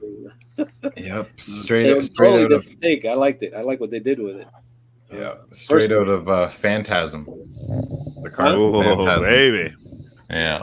Oh, speaking of The Crow, did you guys all hear that Alec Baldwin news? Yeah. I was just looking it up because I thought it would be nice to do a polite shout out to the family. You know what I mean, of the cinematographer that got killed. They had a live round on the set of I think the movie's called Rust, and Alec Baldwin fired a gun thinking it was a prop gun, and it ended up going killed the cinematographer and it hit the director, and it hit the director in the clavicle. And he's okay. She didn't make it, and that's terrible. I can't imagine a worse thing even though it wasn't his fault, he was doing what you do on set when you're given your prop gun, but now to have that on your conscience forever, you know what I mean? Like you could tell yourself it's not your fault, but you're still gonna have that carry that around forever. It's a terrible, terrible, terrible tragedy that happened, and it's all over the news, and I've even seen some. Alec Baldwin's pretty vocal about his politics, and I've seen some cheap shots and some shitty wording of Baldwin kills blah blah blah, and I'm like, and I think that's a cheap shot. When there's a poor taste, very poor taste, and this is a human being, and to bring that into it, I think you're weak to do that. So his statement he put out was really nice. Yeah, and I think it represented how he feels pretty well. Yeah. So what a shame. Yeah, and it's a big reminder of The Crow. That happened on the set of The Crow. Something got stuck in the barrel and ended up getting, projectile. Say that again. I think it was the flash paper or something, like for the. The wad in the blank. It got stuck in the cartridge. Crazy. Well, and they still, from my understanding, and correct me if I'm wrong, they still don't know which, because there were so many guns going off, who actually did it or where. So that's what I mean. They don't nobody has that guilt but Alec Baldwin straight up.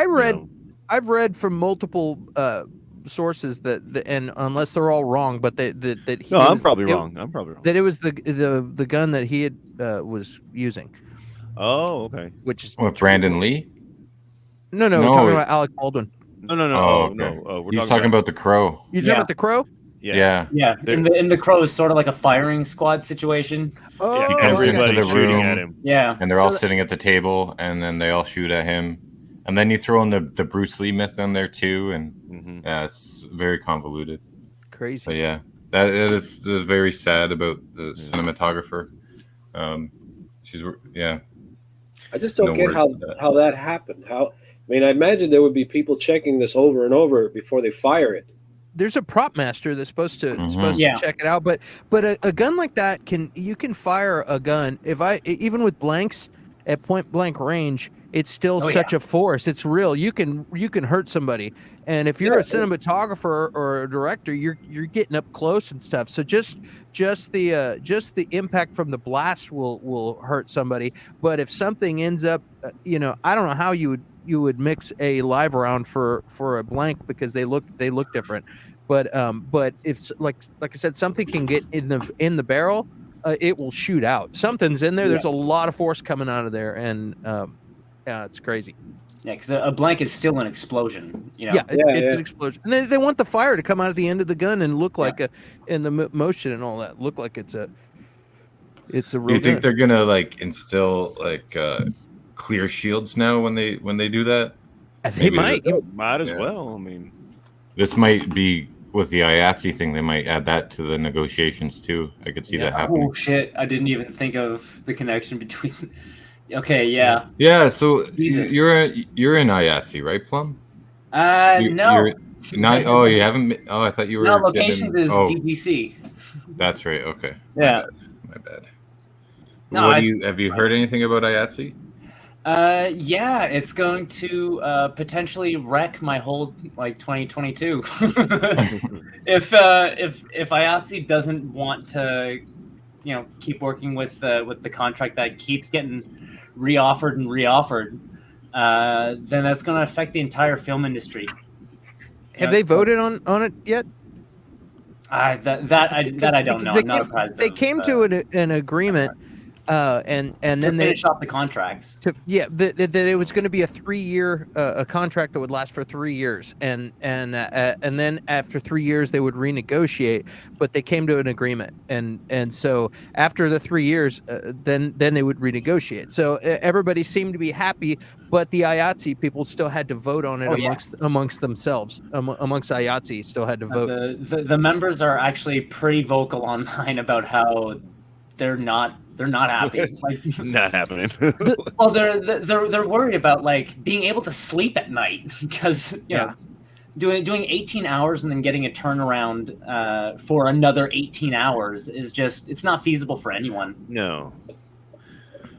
Yeah. I work construction doing 16s, and Yeah. and it's just it's not like your whole life is work. You just go home, eat shit, and go to bed, and then like you don't have a life. So. And they wonder why a lot of these members have like drug problems and stuff. Right. Yeah. The Or only way to stay drinking, up. right? Yeah. That's it. It's like, man, after like 3 or 4 days of just editing and having like 4-hour naps, it's like 18, 20-hour days, I'm done. And when I did like construction and basement installation, you have no life, You don't. And they don't even get a weekend. You only have like 1 day. Right. So what do? You do your laundry, you go get some food at the grocery store, and whatever you sit on the couch errands, and nap.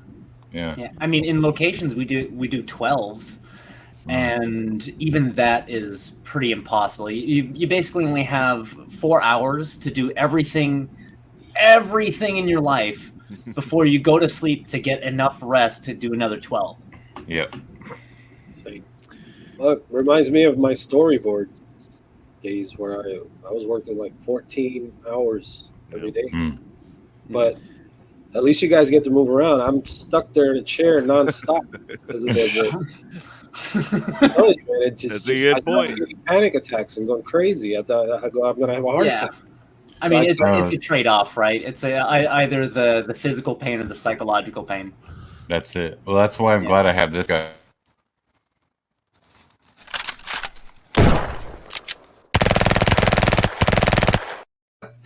I know, but I get to take him out for walks and stuff, and that saves me. 'Cause usually it's like bed, wake up, eat on the computer, edit, go to sleep for 4 hours, wake up, same thing, Yeah. You're American dog. Those grueling schedules are definitely not worth it, especially if you're sitting down. Oh, it all depends. It all depends. Like it's worth it if you're passionate about the project, but it's like a day job and you're doing like 16, 18 hours a day, and that's brutal. Yeah. Like even dispatching limousines is the 12-hour shift, 7 days a week, but then transportation there was an hour there, an hour back, and then you want to relax. So well, and if you're a young man, it's way different than Oh yeah. I can do that now. That's what I mean. Like it's like not even an option, really. Like no. Yeah, I tell you, after 7 years of doing 12s, it's becoming like very difficult to get up in the morning. Yeah, well, now, detrimental to your health too, right? It is. Right. Yeah, big time. So now, how many days of 12s is it? It was always in blocks of 4, so they only had to pay us 4 hours of overtime, according to according to the law, and then they could just send us to another set. Oh man. Yeah. Mules, so man. that's Mules. Because I was going to say I don't mind 4 12s because you get 3 days off, but then if you're just no, okay, never mind then. No, they'll have the dispatcher call you and be like, "You want to do another 3 days?" So yeah, it's basically 8 day schedules on 2 different shows for the duration of a location. The worst part for me is I'm here grueling on a schedule, and I receive a call from another client, and they have another grueling schedule, and I don't want to let them down. So how do I shuffle 2? Sometimes I had to shuffle 3. Right. Hire another guy. Yeah. I don't have the time to do that. I mean, these guys want everything yesterday, Yeah, of course. And thankfully, but my commute, thankfully, was just down the hall. Yeah. But the problem was you work 14 hours, you get up, go down the hall to the bed, wake up in the morning. You're lucky if you get to walk to the kitchen and have a bite, but you continue down to the hall and then back to the studio, and there you go. You don't leave the house for anything. Wow. Yeah. I mean, I know exactly what that's like. This is where I edit, where I'm sitting right now, and that over there is my bed. Yeah, that's me. Got a few steps. And that's my kitchen.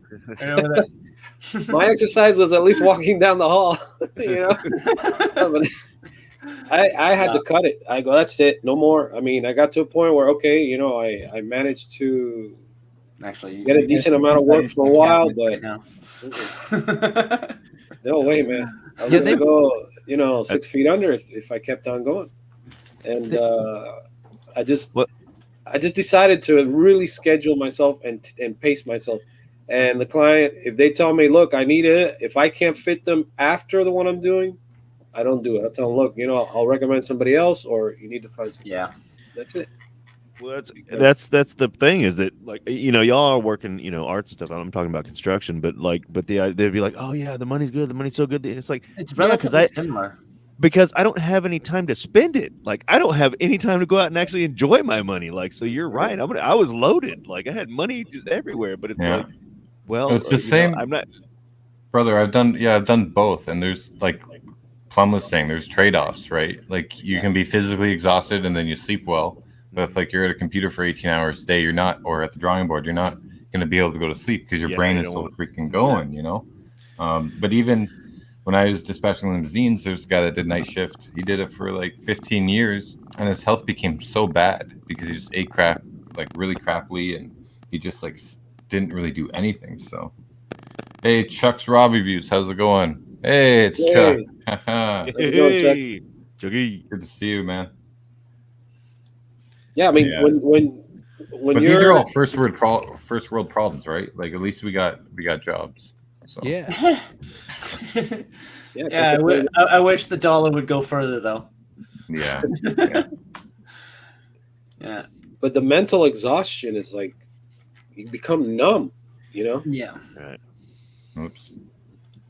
I would rather. I think I would rather have physical. Because and mental. Mental is really. James made a good point. You're going to sleep. Like, when you get home, you're going to bed. Like, it's just happening. Like, there's no fighting it. So yeah, I couldn't imagine that, being tired and not being able to sleep. It's God. Unless you went to a bar after doing construction for like 14 hours a day, like I used to, and then you're like, oh, okay, you're fine. But yeah, this is basically my life. Yeah, I feel that. And Plum's life, yeah. I'd be drawing and I'd be dreaming and I'm making a line and it's going across the screen. Oh, and I wake dreams, up, man. I'm dreaming with my eyes open. Yeah. And you leave. And when I'm looking, I got a line going across the whole page, Dream perchance to sleep. And I can't drink coffee because my heart will just, Oh man, I don't know what I'd do without coffee. It's like that editing music too. You're sitting there for hours and hours and hours and hours and hours, just sitting editing and mixing mixes, and then your ears start to go crazy. Like, I wonder if your color, do you start getting to where you like can't even distinguish colors? Like, everything starts to look the same. Well, thankfully, I just drew these in black and white. Okay. Yeah. I can say when you're color They grading. didn't ask for color. Hell yeah. Yeah, because I start like with mixing music, I'll do that, and all of a sudden I'm like, I can't tell if the bass is too loud. I can't tell if the guitar. Or all of a sudden I just said, like, okay, I got to go make a peanut butter sandwich. I'm not even hungry. I just need an excuse to get out from sitting in front of the computer, And then I'll email something to like a mix to myself, and then go hang out in the garage or something, and then listen to it. I'm like, oh my God, what the hell am I doing? Like, oh man, you could be sitting there for way too long. You're like, dude, you're doing more harm than good by working farther. You know what I mean? You should just leave it alone. That's when I say it's like, okay, I need to take a break because I sat here editing this 10-second clip for an hour. And it's like, well, I should be done this in 10 minutes. Why am I struggling with this for like an hour? And Bobby says when she met me, she was working grave shift for 17 years. Yeah, and this is why, Bobby, you should click that StreamYard link and get on the show. And even if you just want, we'd love to talk to you. We'd love to talk to you. Yes, absolutely. Yeah, let's all sit in silence until Bobby comes. There you go. I'm gonna go make a coffee in that case. I was just joking.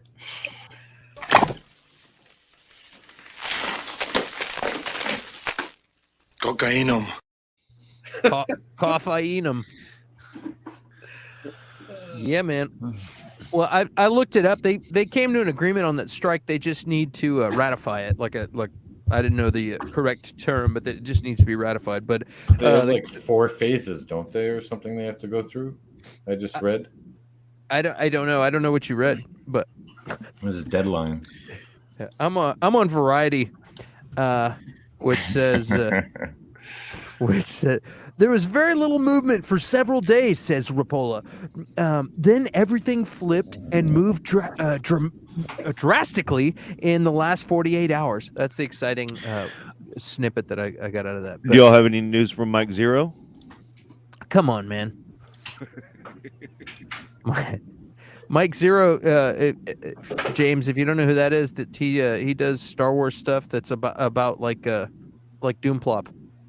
Oh, it's like this guy's got elaborate storylines and all kinds of casting news and all these things, and I'm like, whoa! I was like, Keanu Reeves and Jennifer Connelly in a epic Sith thing with Gal Gadot as their daughter. They're going to be on Exegol, but this is going to be like the original Exegol chamber. Like it's like that's their palace, and this is going to take place way back then, and like all this fantastic stuff. And I'm super stoked. And then and then you go out and you tell your friend, and they're like, dude, that's bullshit. What are you talking about? and you're like, what? I totally believe that guy. I did a YouTube video where I even mentioned that because I believed him. That was my early YouTube days, where me and Black Shirt Podcast, we would be like, dude, I saw this Mike Zero thing, and then it turned into a funny thing. I'm like, you got to watch it with him. Yeah, there's the 4 phases. There you go. I don't know what all that means, but they have a lot to do. They have a lot to do still. So, Wow. Cool. If you look closely in the boys clip, you can see Plum in the background of that window there. Wow. Oh man, that's funny. No, they never let me near the studio. I remember working security on film sets at film school. Man, that was not fun. Did you go to the same one I went to, Plum? What, Toronto Film School? You went to the one that I worked at. That's right. Yeah, it was basically the same school I went to, because when Trebus went through that finance scandal, they fired everyone. Even the dean was in a coma from his car crash, John Foote. Yeah. And then they hired everyone at Toronto Film it's basically School. the same people. Well, you know what? Yeah. Coma be damned. Screw that guy. You fucking scammed all of us to the tune of 25 G's. Hey, well, yeah, I only got scammed for 13 grand, but that's what happened. And there was like a big lawsuit with all the students because they didn't feel, okay, so Trebus was in the middle of Dundas and Parliament, which, if you don't know anything about Toronto, that's like the crackhead neighborhoods. So we had like crackhead apartments above our classrooms. Apparently some guy committed suicide by shooting his head off on the secretary's car, and the police had it all cordoned off and everything. So they went through a big Ontario student loan financial scandal. And then so everyone got fired and then hired at Toronto Film School. So when I taught Final Cut there, didn't end that it was those schools. Anyone listening, if you're gonna go to film school or any kind of school like that, go to a real school. Just save your money. You've got YouTube tutorials, volunteer on film sets. True. Yeah. Because man, I learned more volunteering on film sets and Robert Rodriguez's book Rebel Without a Crew than I did from Trebus Institute. I got to hear cool stories about Robert Duvall from John Foote, but that was about it. There was the cinematographer from Cube, Mark, and he was really, really cool. Yeah, he was alright. He taught us quite a bit. But at Toronto Film School, they didn't give me an itinerary when I went in to teach. They didn't give me a class schedule. So I showed up in March break and no one was there. I'm like, what the heck's going on? So save your money, man. Every time I see those ads, I'm just like, oh my God, are they still going at this? No, I still trash them whenever they come up on Facebook. Yeah. I'm like, no, don't go here. Like the first class I taught, it was third term Final Cut, and I taught keyframes, and I just taught them how to manipulate text and images. Mm-hmm. And if you can do that in Adobe Premiere or Final Cut Pro, then you can basically edit anything as long as you understand keyframes. The guy said, a couple students said, oh, wow, we've learned more in the last 2 hours than we had in the last 6 months. I said, I know, because I went to one of these schools. I know how much they milk it, and they don't teach you anything. So yeah, and that's another part of the bad part about the film industry, because they say, oh yeah, we'll help you get jobs and stuff, but no, it's you. You have to go out and do it. You have to go volunteer. You have to make your own connections, and and especially now with cell phones, you can make a friggin' short film on your cell phone and a laptop. Yeah. Before, these digital Sony DVI cams were like what, 13 grand. And so you couldn't really make a good film back in the early 2000s, Now it's like anyone can. And that's why I don't understand how these film schools are staying in business. That's the same thing I say about art schools nowadays. Yeah. Yeah. I mean, okay, fine. I mean, like I said last time on the show, that if you're somebody who's not disciplined and you need somebody pushing you along, I get it. But there's really no excuse to have to go spend all that money when you practically got a whole university sitting, on your desktop. Mm-hmm. You just go on the internet, and there's tons of stuff for you to learn. But I guess a lot of people out there don't know how to take the initiative, and it's the same story, really. I've heard the students. I spend a chunk of change, and I don't see that they learn a whole lot. And if they do, it's because they actually strive harder. And then they don't teach them anything on how to deal with the real world. I imagine filming school does the same thing. Oh, that's exactly it. Because when I was at Trebas, I stayed behind. We only had one Mac G5, by the way, in the class of 20, right, to edit. So where's all that money go? We had to all huddle around this Mac and watch the teacher show us stuff. But I stayed behind.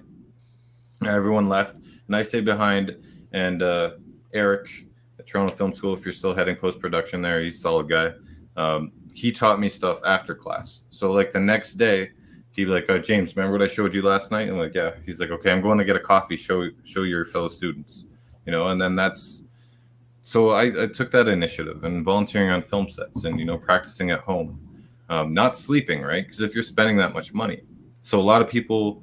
a lot of the other students, they were complaining they weren't getting a lot out of it, but I felt I did. I felt it was justified because, I mean, I was willing to put that work in and do the after. I wasn't getting spoon-fed the information like people thought of, like universities, 4 years at university to study film.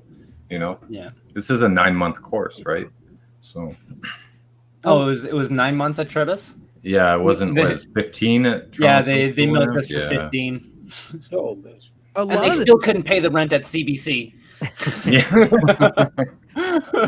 a lot of what you get out of schools and stuff, though, it's like is getting around other people that are like-minded. You know what I mean? It's like it's tough when you're by yourself. And now at least we have Zoom and we're all in different places, able to have conversations, and we're laughing and stuff. But years ago, you couldn't do that. So it's like you want to get around recording engineers, you got to go out there and find recording engineers or go to school, or same with bands, the same with actors and everything. I'm like, you don't even as much learn as much about acting as you do just how to have the hustle of going out there and getting gigs and auditioning for stuff, you know what I mean, and figuring out how to get in front of an agent and all that. And so it's like it's part of immersing yourself, I think, is a big part of it. It just sucks if you're spending a whole buttload of money and you don't learn much. That sucks. Exactly. Wow.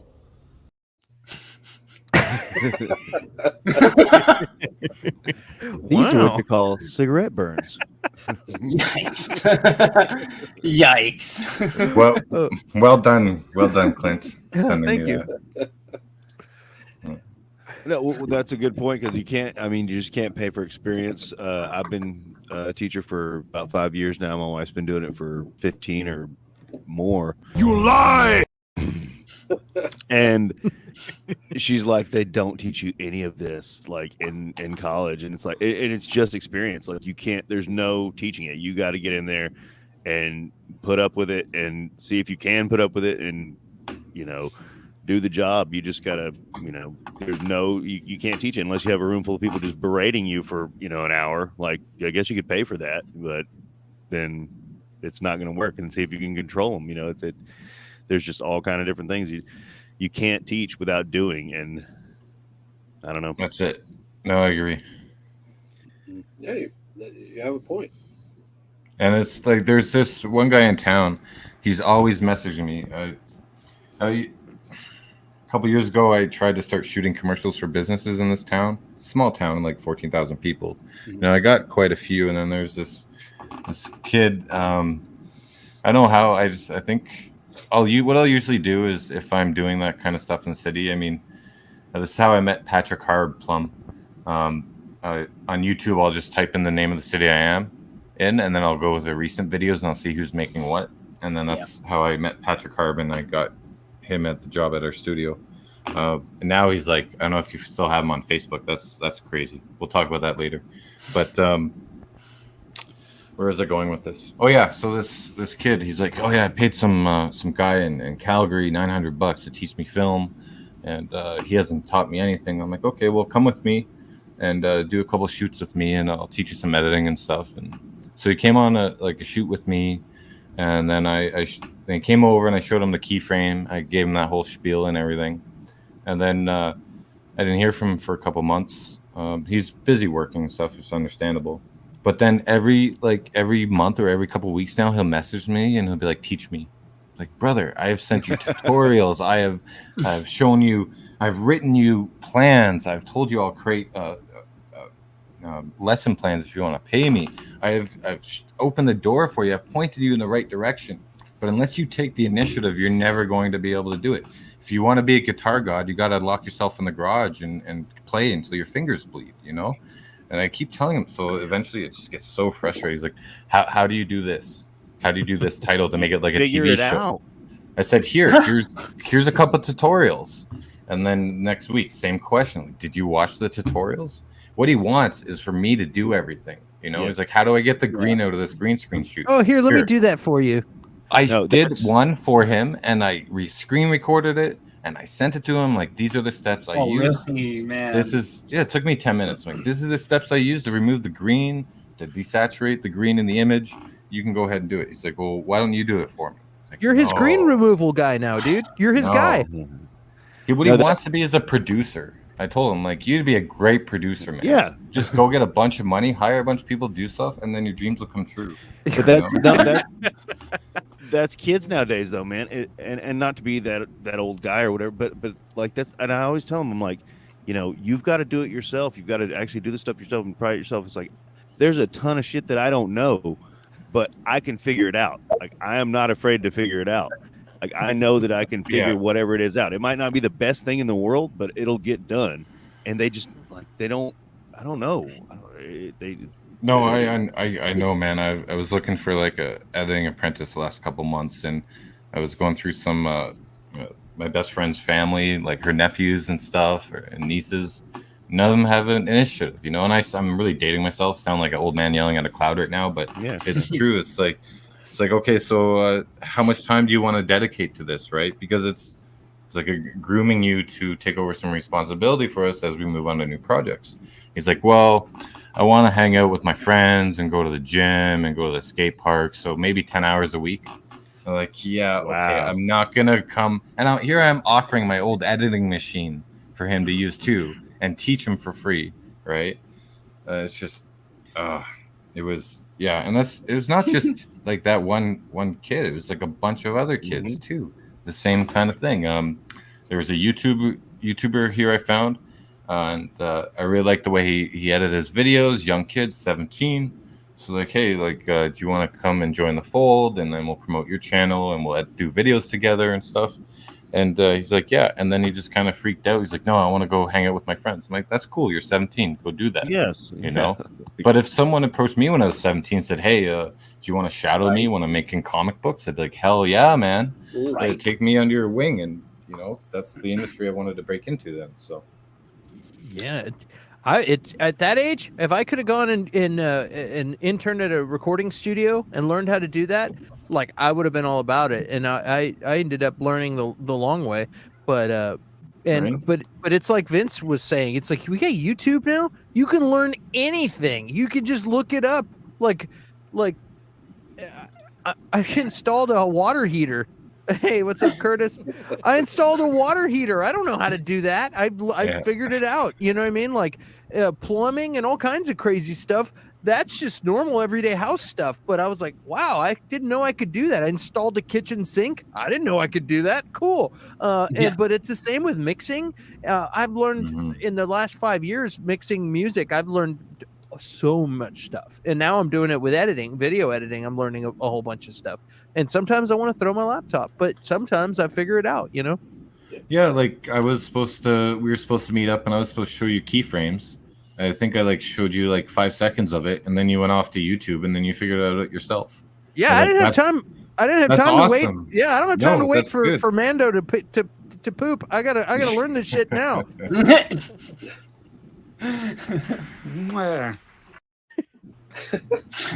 You can't rush a good shit though.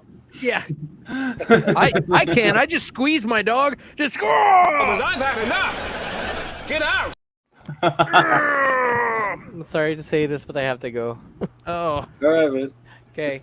Sorry to disgust you out of the. You're pretty quiet there for a bit. Huh? Yeah, well, it's already lunchtime where I am. So okay.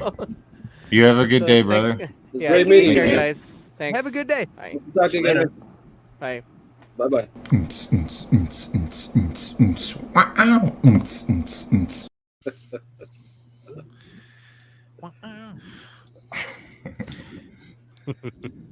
You know what the thing is? Sometimes these people you mentioned, they want stuff thrown in their lap. You know, show me, but they don't do anything. Like you guys were saying. When I was shown something, you know, I already had ideas that I wanted. I go, how does this work? All right, like this, and okay, give me that. You know, because I already know what I wanted to do, and I wanted to break ground with it in my mind and experiment and see what, you know, how far I can get. But they don't do that. They don't. Right. Those kind of people don't do that. They don't. They want to know what they need to do, but they don't know what to do with it. So when you show them, they're like, okay, and then they may even forget because they don't have ideas flowing. When you have ideas flowing, you want a means to get it out. So you try to find whatever tools, or if you see something new, you say, oh, that's exciting. Mm-hmm. I can present, you know, my idea in a different way now. Let me learn how to do this. You know? No, that's the same thing. Like whenever I see something, it's you can either, you know, you can buy it or you could get somebody, but it's like, I can do that. And I'll, like, when I do it, it does not look as good as store-bought. It does not look as good as, you know, this pro, but that's the thing. Like, you got to start somewhere. You got to, you know, right. You get your feet wet and, you know, you make something, you do something, and just that feeling of achievement is better than what anybody can pay you, you know, and then you get better at it and you know, you improve. Like, that's the spice of life to me, man. Perfection is the ugliest term in the history of the world to me. Because imagine that you can't get better. If you're perfect, you can't get better. You can't improve. That's what the word means. Yeah. That would be the worst thing in the history. I could not imagine that. That's a nightmare. You gotta always stay hungry, Curtis. Yeah, I mean, yeah. He knows. You also can't sell an artisan style if everything's perfect. Well, true. That's a good point too. Yeah, handmade, baby.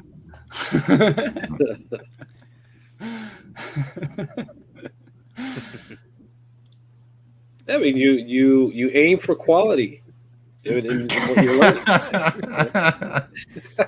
What's that face, man? I don't know. Just being a jackass. Yeah. Yeah, absolutely. And that's the thing. You aim for quality. You get it done the first time. Like, everything's a rough draft the first time, and you refine it. You get better. You know, that's all you can do. Like, how many takes do you think they did of this? A whole bunch. Hopefully, just the one. Hopefully, no. Why hope for just the one? For that poor guy, man. For this. Sometimes you just can't find a place to throw a bomb. Some days you just can't get rid of a bomb. That's what it is. Comic Con break.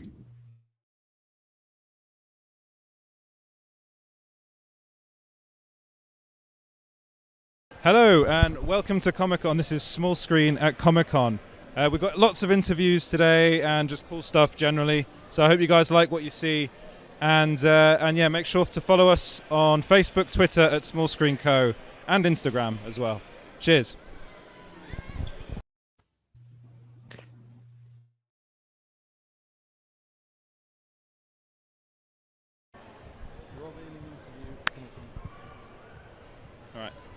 Hello and welcome to MCM Comic Con here in London. This is Small Screen coming to you on YouTube, I think. Are we doing this on YouTube? Yeah? It's producer Freddie in the background. Huh? Yeah, it's my thing, yeah. So, yeah, follow us on Small Screen Co. everywhere. Facebook, YouTube, Instagram, Twitter. And I hope you guys like the show.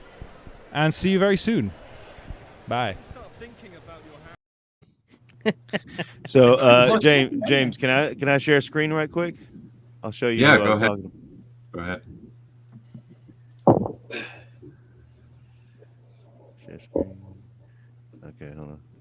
So this is Fred Savage's brother from Wonder Years. Yeah, the no, you have to actually click the where it shows your screen. There we go. Yeah. The kid with the blonde hair, right? Sandy brown hair. Is it showing him? No. Dang it. Hold on. Hit share screen and then click the actual window when the box comes up. Share screen.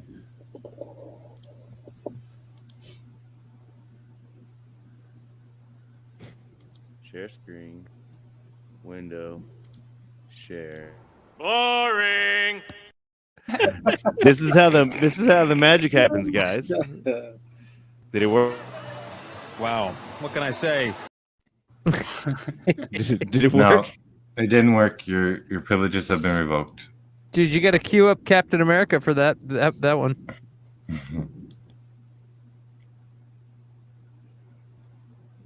And you wonder why you waited so long for something so disappointing. Aha! Now let's see. Yeah, I think I got it now. Hey. Yeah, there we go. There's Ed. Comic-Con. Edward. Man, I forgot about that guy. Here, can you make that? Can you click on that picture? Click on that. Right? Yeah. Okay, hold on. Make it bigger. Poor guy. Yeah, I don't know how to. Right click, open image in new tab. I got a Apple mouse. How do I right click? Control click. Control click. Yeah.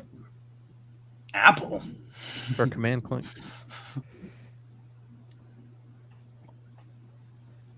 It's command click. Command click. Boring. Anyways.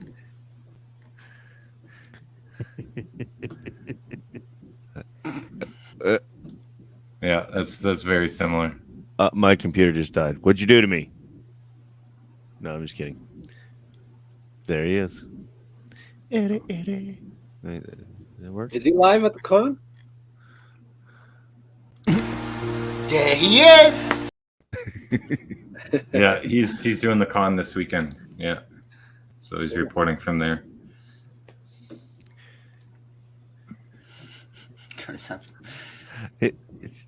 Just. Are you still trying to figure it out or what? Well, I saved it somewhere. All right. Well, what with all the inner wit? The hell with you. The hell with you. The hell you will. Who the hell are you? I'm Batman. So Do you guys want now, to try and do it like a 12-hour stream tonight? Yeah. We're already at 2 hours. 10 hours to go. yeah, that'd be great. After we have a 30-minute rant on labor standards, we're like, let's labor standards and kids today. Like they're doing it for free for 12 hours. Like, You're fired. we can talk about this. I wanted to ask Ed, why haven't they made a movie yet? There it is. Go over there and hit the fucking like button. All right, you hit it now. You motherfucking hit the fucking like. There he is. I didn't know he was allowed to be angry. So Clint look at that. Interesting. Oh man.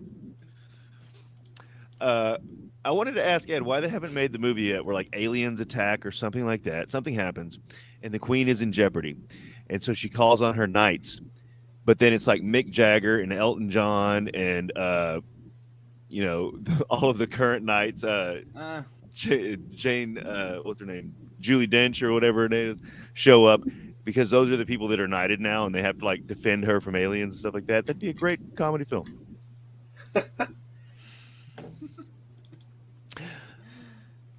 Or not, apparently. Or not, apparently. Maybe not. I guess I'm wrong. I'm guessing it's like likeness rights. No, get them to be in it. Like, be like, yeah, come on, all you old people, come be knights in this film and fight aliens and stuff. Well, they had Kim Jong-un, right, in the interview, so I don't think the Queen would be a problem. Yeah. Or are you talking about likeness rights for the aliens? Potentially. Definitely for the aliens. You mean Ridley Scott's aliens or just aliens? Aliens no, Ridley Scott's aliens. Have you seen the legal team?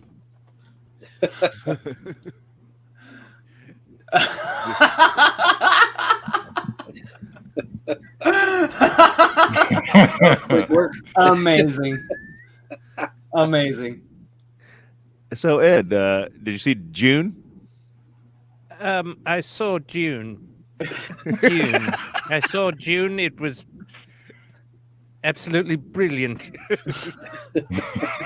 Hello, and thank you for watching Small Screen. In a moment, we'll have my friend Clint. Clint Backer? Clint Backer. Clint Backer will be here. Dune. Dune. I have a mustache. Should we click the like button? You click the fucking like button. Click that fucking like button. Dear. Oh god. Okay. Well done. Well done, sir. That was fun. So James, you don't have Troll Song queued up, do you? No. Hey, since you mentioned aliens, I wanted to ask you guys. Go ahead, Vince. Go ahead. No, since you were mentioning aliens, I was gonna. I thought of asking you guys something. Before the Prometheus came out, and I don't know if you guys were hoping for it. I was hoping to see how the origin of the alien came about. Right? What were your ideas as far as to how you thought maybe the alien was going to be? Like before seeing Prometheus. Yeah, I mean, when you heard about it being made, I don't know if you guys figured, well, maybe here they'll show how the alien came about being, right? Because I think Ridley talked about it a little bit. Yeah, that's what he said, and then because I was here picturing in my head, okay, how would he go about? What's he gonna do for the alien? How is he gonna have it, created in the film? What's its origin? Because that's what had me really intrigued in the first movie. Where did this thing come from? How did it come to be? Is it just something natural that happened in nature? Just a creature like any other, or was it made in some form? And I was wondering about that in the movie. So I was wondering where you guys, if you guys had ever thought of something like that prior to the movie coming out, if anything like that came across your mind, and if it did, how would you picture? Or if you didn't, what would you picture in your mind how it could have come about? What idea would you have liked to have seen? What I would have liked to have seen would probably make a bad movie. But like honestly, just having it like the primordial ooze would be fine. Just maybe like it starts with primordial acid. Okay. like the blood of the alien itself. But I don't like the idea of I know it's still just a fictional character, but everything's an allegory for humans, right? In the end, so like just having having someone create the alien species is kind of like a bit of a letdown. Well, so no, I kind of did like how they did the make the perfect, bioweapon thing. I don't think they did it well. No, don't get me wrong, but I liked the idea of that. And I also liked they in Alien 3 they kind of touched on it because the facehugger impregnated the dog. But if you remember the toy line from back then, they had a whole line where the aliens take on the characteristics of whatever animal they impregnate. Yeah. And so there was like a snake one, and there was like a gorilla one, and I wanted to see that movie. Oh, the toys were so cool. Aliens let loose in like a jungle. Yeah, and they grab a panther. That's right. Yeah, there was like a giant cobra one that like spit stuff, and there was a gorilla one, and there was all Alien Squatch. If it was a bioweapon, someone's gonna find Sasquatch. It's gonna be an alien, that's for sure. I've heard there are plenty of theories. It's out there. But no, I've thought about that before, and I always kind of went with the bioweapon thing, and I don't know if I'd heard that somewhere, or not, but that they were created to be like the perfect killing machine kind of idea, or this infestation of a bioweapon. But I liked it. I just don't think they pulled it off with Prometheus. I didn't think so either. I didn't like the approach. I didn't like the fact that Michael Fassbender's character was the one that actually came about with the whole thing. So it kind of it threw everything off for me, off kilter. I was really hoping there was some planet that had something to do with it. My hopes were always that it would be something really, really dark, right? That brought this thing about. This thing looks like a demon, Yeah. So there was always in the original movie. I remember that Ridley Scott drew something. It was supposed to be like a big temple of some sort, right? Mm-hmm. So I always had this idea, this notion where, there could be these very dark priests involved in this temple, and somehow they conjured up this thing, Yeah, that's a different movie. That's Doom. Yeah. Well, if Doom was made well, was working for Dune anyway. But yeah, it's true. No, but I mean, they use science and maybe the occult mixed in, science priests. Yeah, I mean, it could either be priests or it could be just some scientists or something, of some sort, alien scientists that put this thing together, but they conjure up something from some other dimension or what have you that mixes up with I don't know, whatever materials they're using, or it could be something natural that gives birth to this thing, and it gets made somehow, but it's something conjured from somewhere else because it's so dark. The original was very dark, and yeah, it was like a slasher movie in space. Yeah, it was. Now, Vince, let me ask you this: as an artist, think about all the Alien movies before Alien, and what those look like, and everything after. Like, think about how much that design changed the game. Like you watch an Alien movie before there, and they were like, lizard man or this or that, and, or like a gray looking alien, and then afterwards everything ripped off Alien, and because that design was so unique, so and terrifying. Like that's the thing too. It was so okay.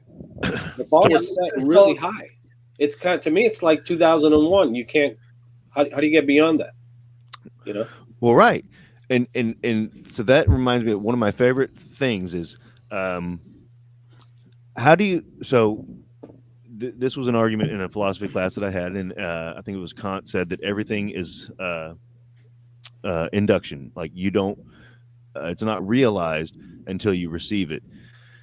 Now, on that note, I didn't agree with him, but try to think that what's the most unique monster? like try to think about, and as an artist, think like I really want you to think about this and tell me, like maybe even if it takes time later on, but anytime we see a monster, they've got more horns, more teeth, bigger claws, some scales or something like. But like the most unique monster, something that's not just more of what we know, something that's just out there. An alien kind of fits the bill. Like honestly, I would say the Blob to me right now, but like to create a truly unique monster that's not just more teeth and like more scary claws and stuff like that. Like it's really hard, and because of that's all induction, that's all stuff that we know to be scary, so we put more of it. But whenever we see something that's way out there that we haven't seen, like that's what really terrifies us. Well, that elongated head, like Geiger head, on that thing is so crazy looking. That's part of why it's so scary. That's a wacky looking monster. Mm-hmm. Well, it's the sexuality involved, right? That's one thing, and the mixing the biomechanical. I mean, you got these chrome-looking teeth. You got tubing around the sides of the thing, the vents out the back or whatever they are. Like, yeah.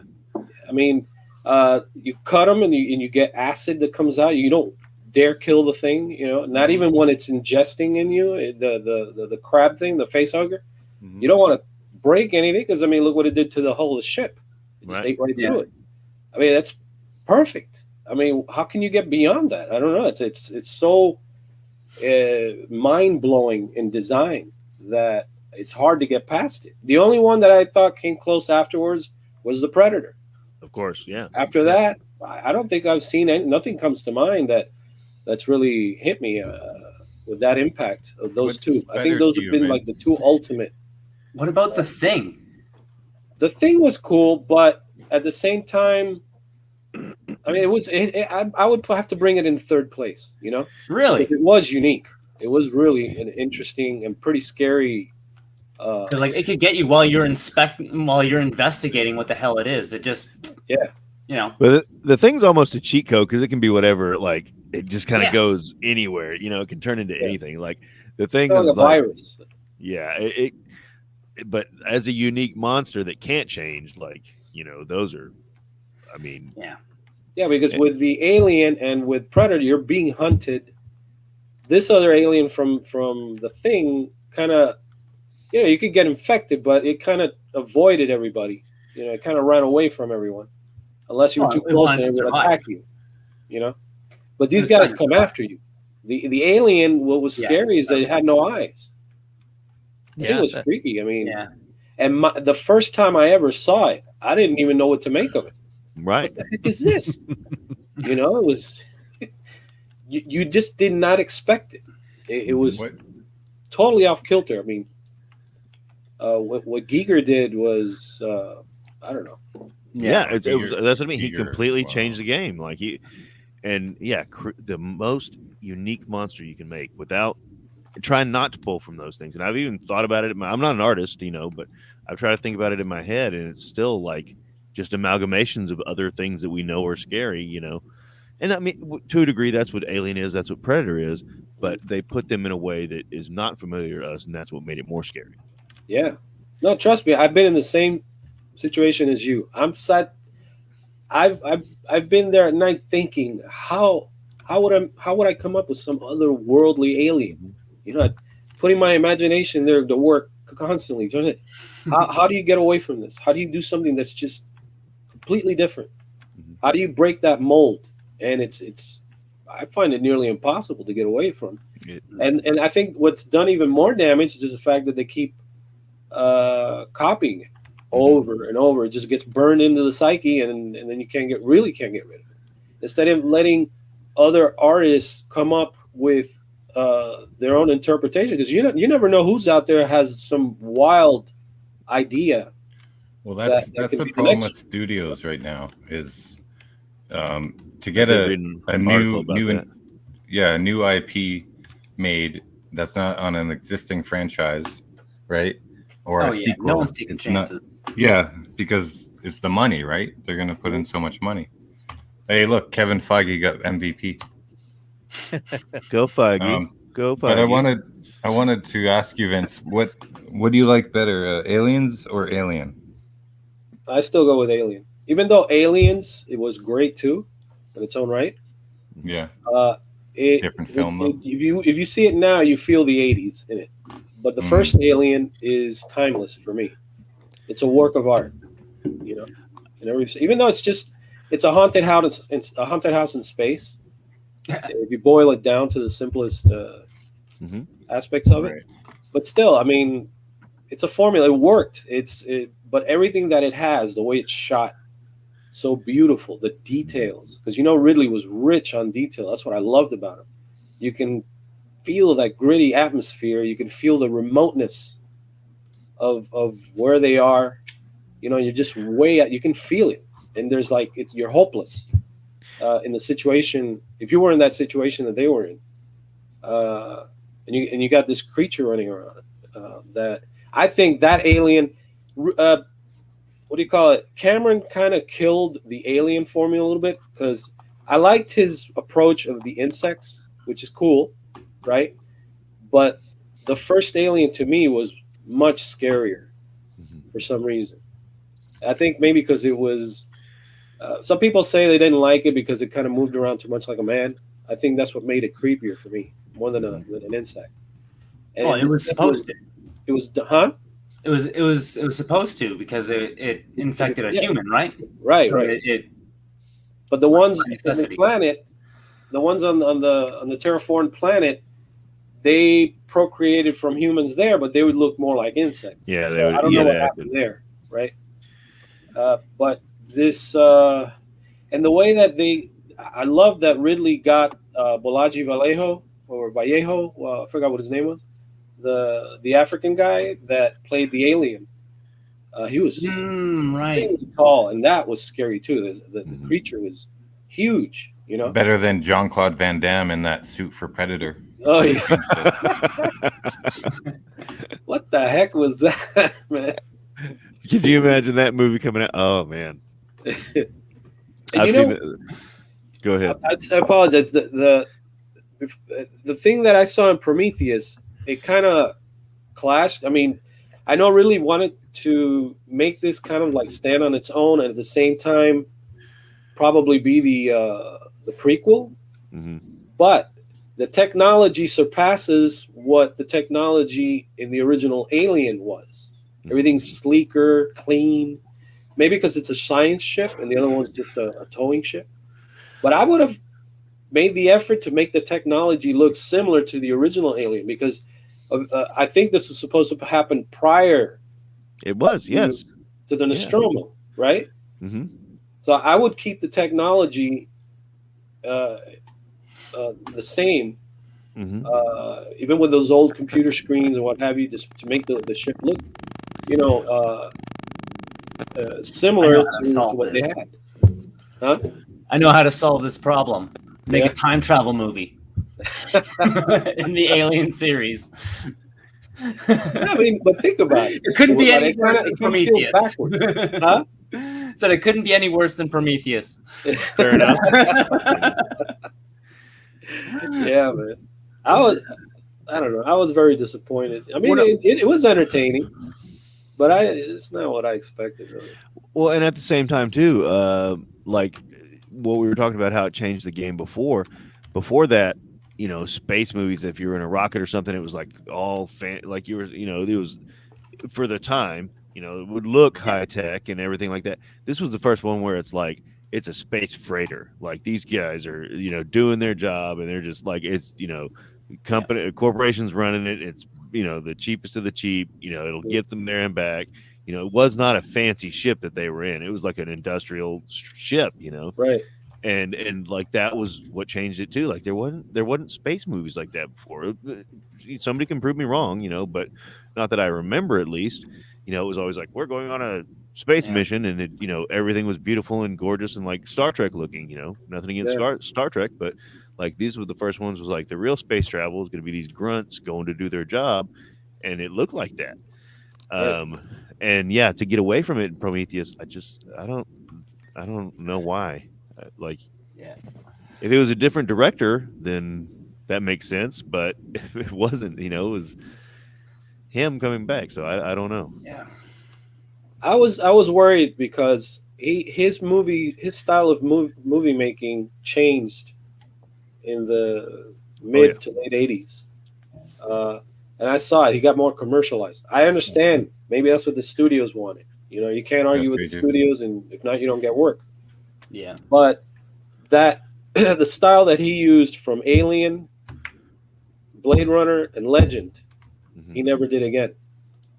I never saw that again. And he just started making more regular type movies. He says he doesn't like science fiction to begin with. But what the hell? You're good at it. Yeah, but you're good at it. Like, right? you know? That's what I said. I mean, he's better at it than I think he's one of the best ones I've ever seen. Like, You know? So, Elvis didn't like musicals, but fuck, you know, like you gotta... You know what happens similar to what you're saying, that you have this mold. Star Wars did the same thing. Once Star Wars came out, everybody was doing Star Wars type movies. Good point, yeah. And we stuck to that because prior to that, space movies would come out and you see different types of designs. You'd see one design different from another, one idea totally different from another. And now everything just floats around the Star Wars designs. And you can't seem to get away from it. Right. The last one I saw that got away was The Matrix. You know, that was a little different. Yeah. Yeah, Matrix is awesome. Well, I will say the new Dune, like I liked a lot of the ships in the new Dune were very unique. Dude, that dragonfly copter was that badass. was so cool. Like that was man. real cool. Yeah. That was great stuff. And that big one that was in space where the little sphere would go right through it. It was like this giant tube. Oh yeah. That was a wild design as well. Very simple, but you know, effective. Yeah, they like had showed where they folded space and stuff. Like yeah, right.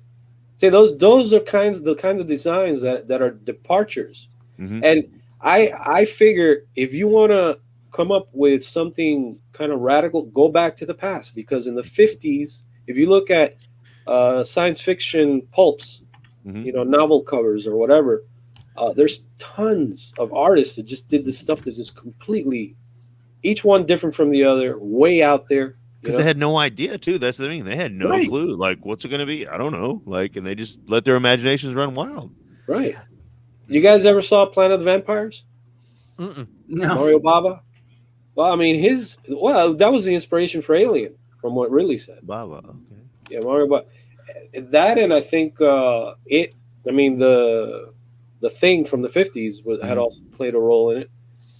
But what Mario Bava did was that, you know, his ship design and everything was, and the outfits, they were completely different from what I've seen in science fiction, and it was an interesting take. It was a low budget movie.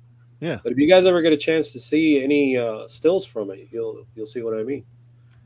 And even the where the Nostromo lands, there's a scene in the Planet of the Vampires which inspired the landing, where you see the big gear come down and all that stuff. You'll see the ship come through the clouds. So yeah, you know, you make a good point in where they get stuck pretty much around the same design. It's kind of like music nowadays. The studios don't like to experiment finding new talents that do different things, and now it's all cookie cutter. Yep. Yeah. I think movies, they're making some strides in doing some a little bit different, but you know, I don't see such a departure either. At the same time, what did you guys think of the aliens from what was that one? The Arrival. Did you guys see that one? I saw it. You're talking about same director as Dune, right? Yeah. Yeah. Oh no! So you're not talking about the '90s one? No, remember the trailer that had like a sideways disc landing like in the middle of a city? Yeah, that was pretty cool. I haven't seen that one. Is it a remake of the '90s one? Because the '90s one was shit. With Bender, what's his name? I mean, like, it was terrible. I think it's. I don't think it's a remake. Okay. I don't think it's a remake at all. The Arrival with Lois Bender. Lane? No, it had Bender in it. Bender from Breakfast Club. What's his name? Judd Nelson. No, Judd Nelson. Yeah, Judd Nelson. Judd Nelson. He was in it. Yeah. You talking about Jodie Foster? No, Judd Nelson. No, you're thinking of Contact. Oh yeah, that's Contact. All right. Yeah, that's what I said. The Arrival.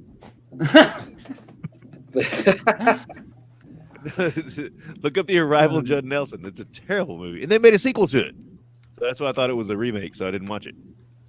Well, like I kind of liked how they had a completely different take on what alien life might be like. Yeah, they couldn't breathe the same air as us, but they still traveled here. They spoke in like a circular codex, which was fucking like I didn't even know what to make of it at first. Like I had to watch it a couple times. Yeah. To actually understand what was going on and I don't know. So you kind of have to like put the plot aside until you get to the very end and just focus on the experiments that they do. But you really get a sense that they actually tried to make an alien that would sort of be like what we might encounter in reality. Because that shit up there is not going to be exactly the same as Earth because there's no other planet like this one. Right. Well, there are, but like of course they're going to have different shit going on. No, I like that approach they took. It was a very different approach, you know. Yeah, The Arrival. There you go. Yeah, I mean, you guys were talking about like monster aliens. That's so I was trying Arrival. not to bring it up. Was it Arrival? That's Arrival, not The Arrival. The Arrival. Okay. Oh, I'm sorry, guys. Stupid. I think I know which one you're sorry. talking. I mean, this guy. What's her name? Amy Lois Lane. Amy, DC man. Amy I Adams. got nothing. Amy Adams. Amy Adams. Stop. There you go. So on that note, besides the tone, because I really love the tone, is Signs not the dumbest movie in the history of the world? I love that movie. I love that movie. No, it's the dumbest. It's the dumbest. That movie is a national treasure. What are you talking about? The tone and stuff of that movie is spectacular. But why would aliens travel billions of light years to conquer a planet that is 70% water when water kills them? All we have to do is wait till it rains. What are they going to take over the desert? Go for it. It'll still rain there, man. They'll feel safe and build up. And We then could beat them with super soakers. We could pee on them. no, for real. Kids could go outside and just eviscerate them. We can pee on them. Technically. Man, who came up with that brain fart? You know. I mean, what M. Night Shyamalan. Yes, Shyamalan ding dong. Yeah, the tone was so good. It was so great, and then he hits that, and then you're like, he killed it. What did we? Dude, they get killed by glasses of water. Okay, like it's about the presentation. It's not about like. Come on, look at the happening. Well, okay, you want to bring that in? Like, are you saying that in a good way or a bad way? In a bad way. Oh yeah. Well, yeah. I would have been fine with the happening if they didn't get Marky Mark to say whom. Huh? What? I think that was the mistake for me. Whom? I really like the idea of the happening. Like it was a really cool Me too. idea. It just Well, the preview for me was kind of, it looked scary, Yeah. And then it boiled down to something so simple at the end. I was like, well, come on, you could come up with something a little. I even like that idea. It just wasn't executed. There's a great movie called Fauna that has the same, and there are real plants that do that. It's like an independent film. It's called Fauna. It's not spectacular or anything, but it's along the same lines, and it was just really done way better. And like, it's about plants of releasing these spores, and they literally do affect human interaction in real life, and like that's what they were kind of going for with the happening, but it just didn't. Like the movie was good, but then that part didn't. He didn't. The movie is crap. The whole movie is crap. I don't think I saw that movie. I just looked it up. I was like, "What? I don't even remember that." It's well, it's not very memorable. Well, besides like the disappointment, but like the scenes, like Vince was talking about, like the trailer scenes and certain scenes are spectacular. They're really good. And I like that. I really like the idea of the it being the plants, but it just didn't mesh. He didn't mix it well at all. Yeah. What about the one with you remember the one? What's the name of it? The meteor land it hits, and then these these Wow. It's showtime. Then the hell with you. The hell with you. The hell you will. Who the hell are you? Spooky Bats. Yes, Dreamcatcher was a terrible movie as well. Wow. I've never seen that. Have you read the book? You gotta see it. Nope. Have you read the book? Nope. The book's pretty good. The movie is unbelievably bad. You gotta see it just so you can see someone die on a shitter by having his butthole drilled out. Oh, and it's got Thomas Jane. I've had that happen before. It's got Thomas Jane, who's one of my favorite actors who doesn't get. He's a great actor. Yeah. He was amazing in The Fog, and despite what people say about The Fog, I love that movie. The Mist. The Mist. Yeah. Mist. That was a cool flick. I liked it. Fog, Mist, it's all the same. Oh yeah, I tried to catch some fog, missed.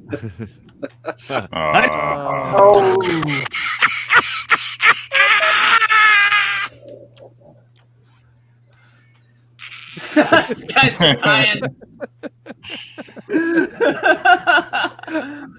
Oh man. Oh. Vince, I think the movie we were talking about was Battle for L.A. Is that it? No. The one where no, not. Oh god, I was excited with the previews on that one, but man, yeah, that was a bad one. It had such potential, but whatever. No, the one I'm talking about is the one with these 5 chicks dressed up kind of like soldiers. They go into I don't know if I forgot if it was a swamp or small forest where the meteor had landed and it's changing everything. What was it called? Because the part, let me see. The actress was Jennifer Jason Leigh, and the one from Thor, the one that plays Thor's Natalie Portman. Natalie Portman. Yeah, the two of them are in it. It has a simple title. Wait a minute. Can't remember. You guys never saw it. The alien, when it comes out at the end, I thought was very unique. It was really weird. I don't know if I've seen that one.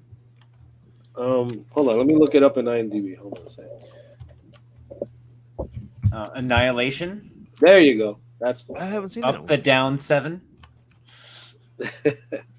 Thank you. Hey, Up the Down 7. What's up? Haven't seen you in a bit. Glad you could join us this late.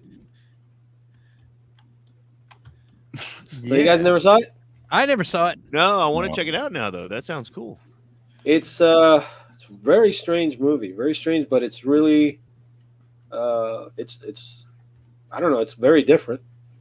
But that ending was really cool. The way, I mean, they come up with the idea for an alien of that sort. It's kind of like, overall, it becomes kind of like a cancer in a way. But I won't give anything away for you if you guys watch it. You know, I want to now. Yeah, I had no idea. That alien part comes out. I think they have it on YouTube, and really cool. Annihilation. Let me write that down before I forget. Yeah. I'll put it with all the other movies that I haven't gotten a chance to watch yet.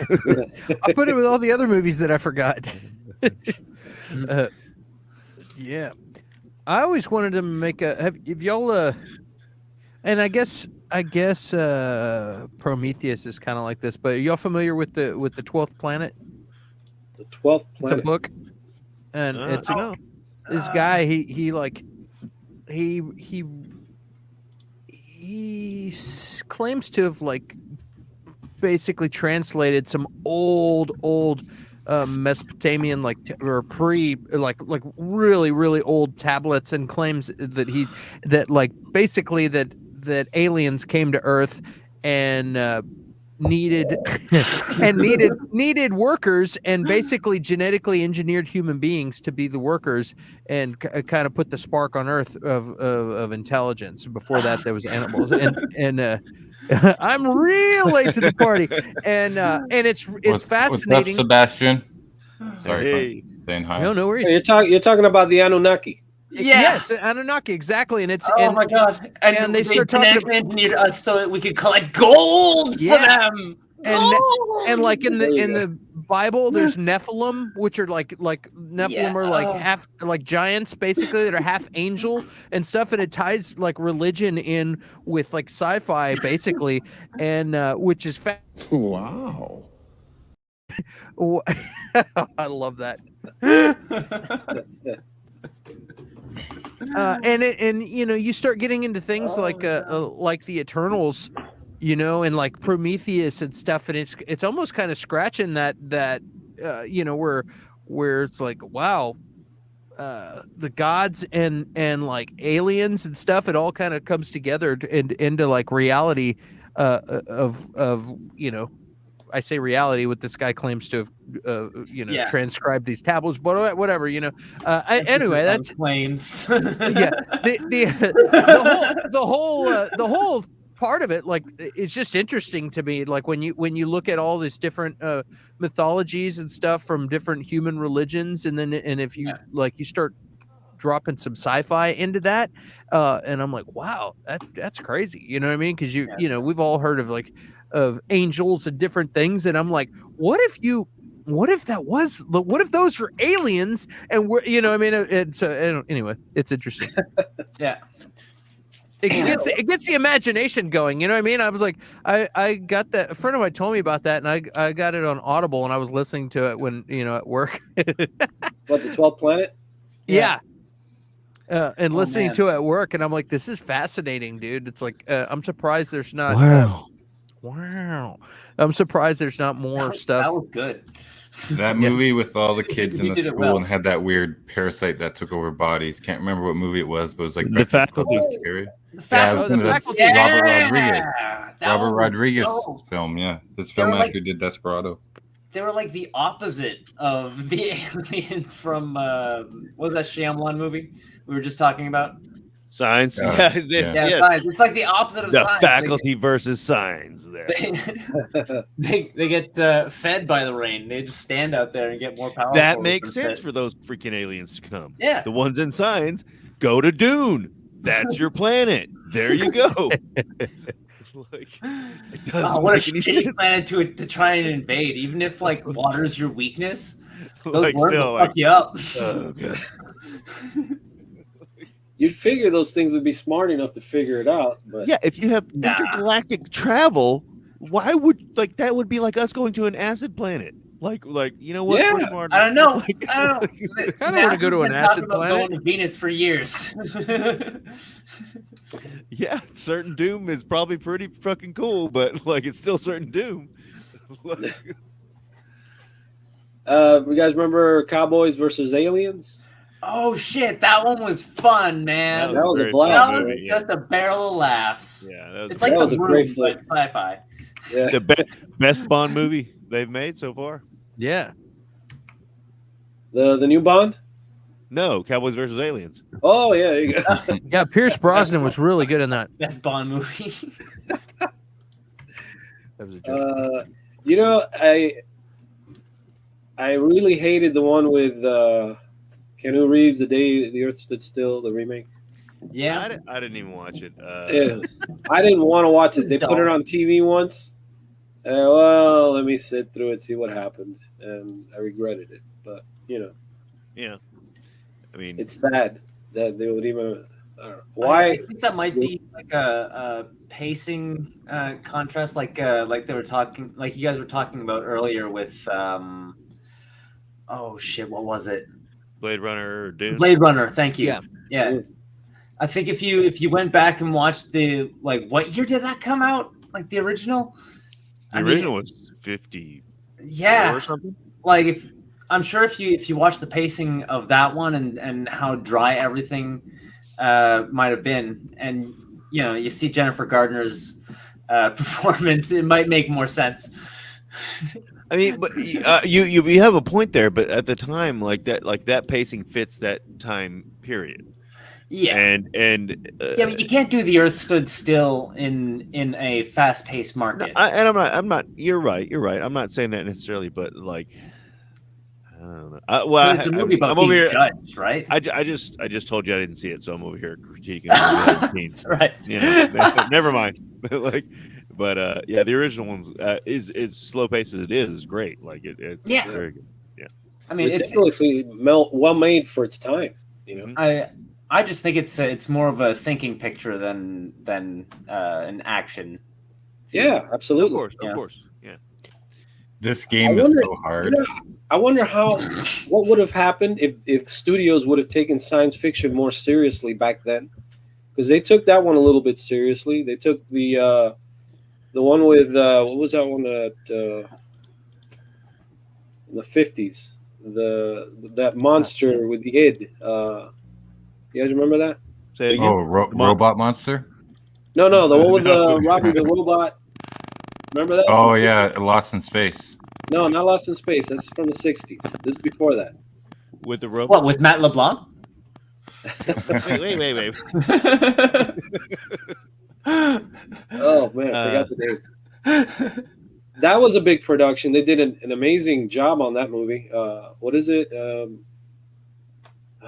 Fantastic Planet. Fantastic Planet. Oh, okay. Yeah, that was a heck of a production, And you could tell that when they really wanted to put some money into a movie, they could have, pulled off some really good stuff. And with all the different ideas they had back then, I always wondered if they would have made more quality science fiction, what it would have been like. You know who did a lot of really, as far as effects, really great stuff was the Russians back in the 50s. I don't know. If you guys look up some of the stuff they did, they were like really ahead of their time, especially with what little resources they had. Huh. No, I haven't. I don't think I've seen any Russian science fiction movies from the 50s. I'd love to see that though. Yeah, Roger Corman used some. He bought the rights to some of them and brought them over, and kind of stuck them into some of his films, some of the shots, and just kind of worked the story around the shots or something. Or okay. So you've seen them in some Roger Corman flicks. Oh, okay. But they did some because the Russians, those guys back then, they had their own take on science fiction. It was a little bit of a departure from what we always saw here. You know what? See, Bobby, that's why you need to be on the show right now. Just click that StreamYard link. Don't be shy. Come on, Bobby. Everyone. That's right. Bobby. You could have told us that 10 minutes ago, Bobby. We were just sitting there like. Did you guys? Did any of you guys see 10 Cloverfield Lane? I did see that. Yeah. That movie the ending of it. That's the that's like I saw the people were dead at the end of I See Dead People. That's the big reveal. Yeah, that movie was a complete. I love that movie. Wait, that's like seeing The Village and finding out that they're ghosts. You just I just saw the end of it. Oh, wait, spoiler alert, guys. John, is that the one with John Goodman? Yes. Yeah. John Goodman's in it. I've never seen that. It's really good. You're missing out. I want to watch it again. I saw it.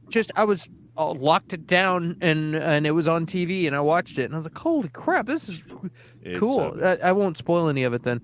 How much of the end? No, you can go ahead and spoil it. No, not this movie. This is like we need to change the subject. You need to watch it. It's really good. I'm never gonna watch 10 Cloverfield Lane. About the last 15, 20 minutes, I think.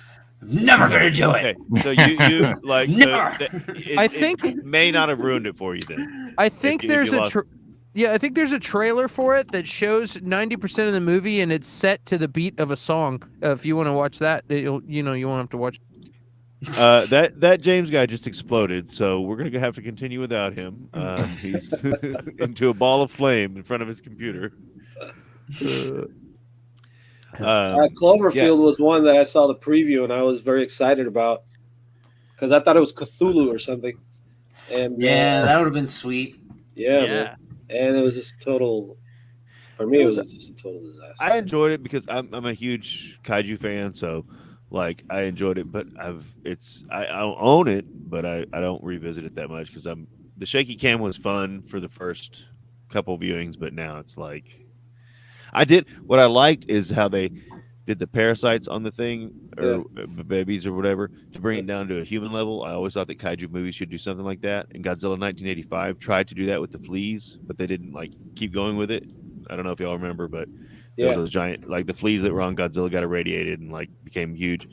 But like they bring it down to a human level a little bit, and then bring it back to the giant monster. But I mean, I really enjoyed it, but it's not one that I hit a lot. Like go back to that often.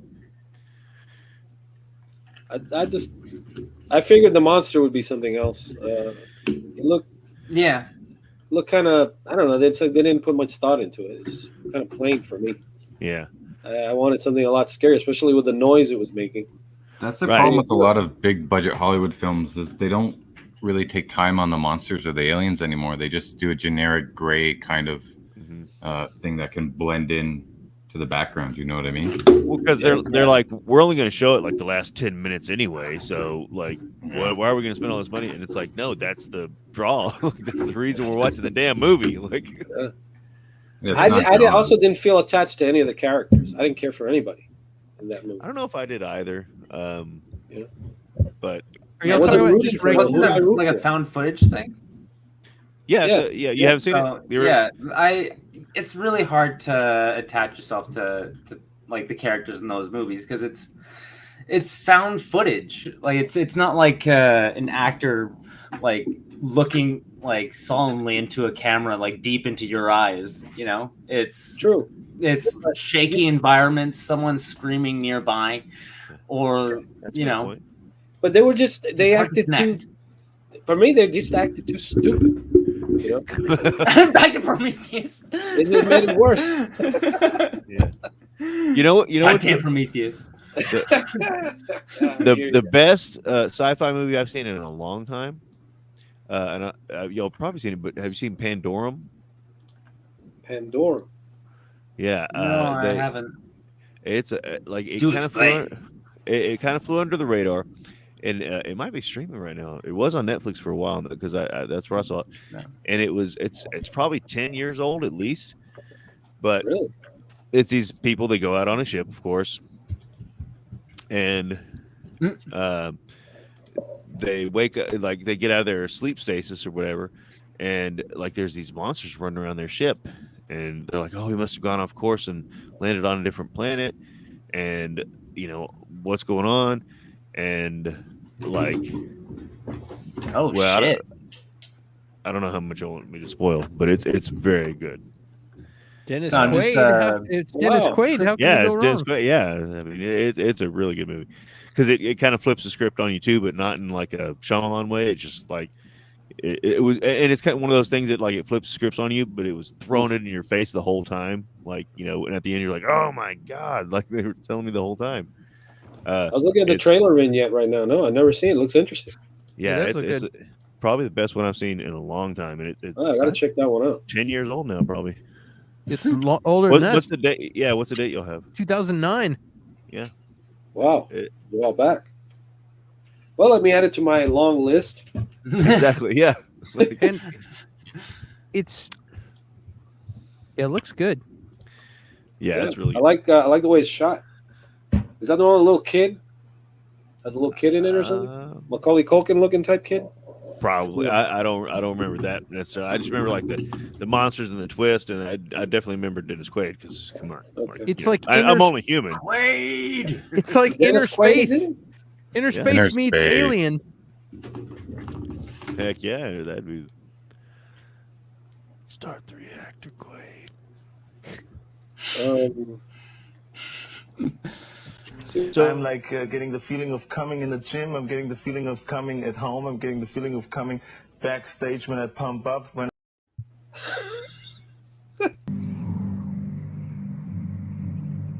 No. So are we doing like a telethon for like 2,000 subs? Yeah, let's. We're just gonna Oh, sit man. here. We're gonna sit here until we get 2,000. Knock it off, you two. This is a Live stream. Just 2 more. I think we need to hear from Edward live again. Okay. Yeah.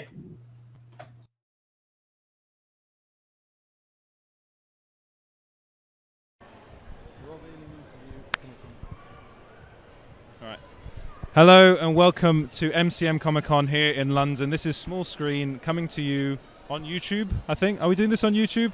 Yeah? It's producer Freddie in the background. Huh? Yeah, it's my thing, yeah. So, yeah, follow us on Small Screen Co. everywhere. Facebook, YouTube, Instagram, Twitter. And I hope you guys like the show. And see you very soon. Bye. Really, I never... Oh, I'm sorry. Did I break your concentration? I just realized that Fred Savage is the guy's brother on Wonder Years, and Edward's brother is named Fredward. So double whammy.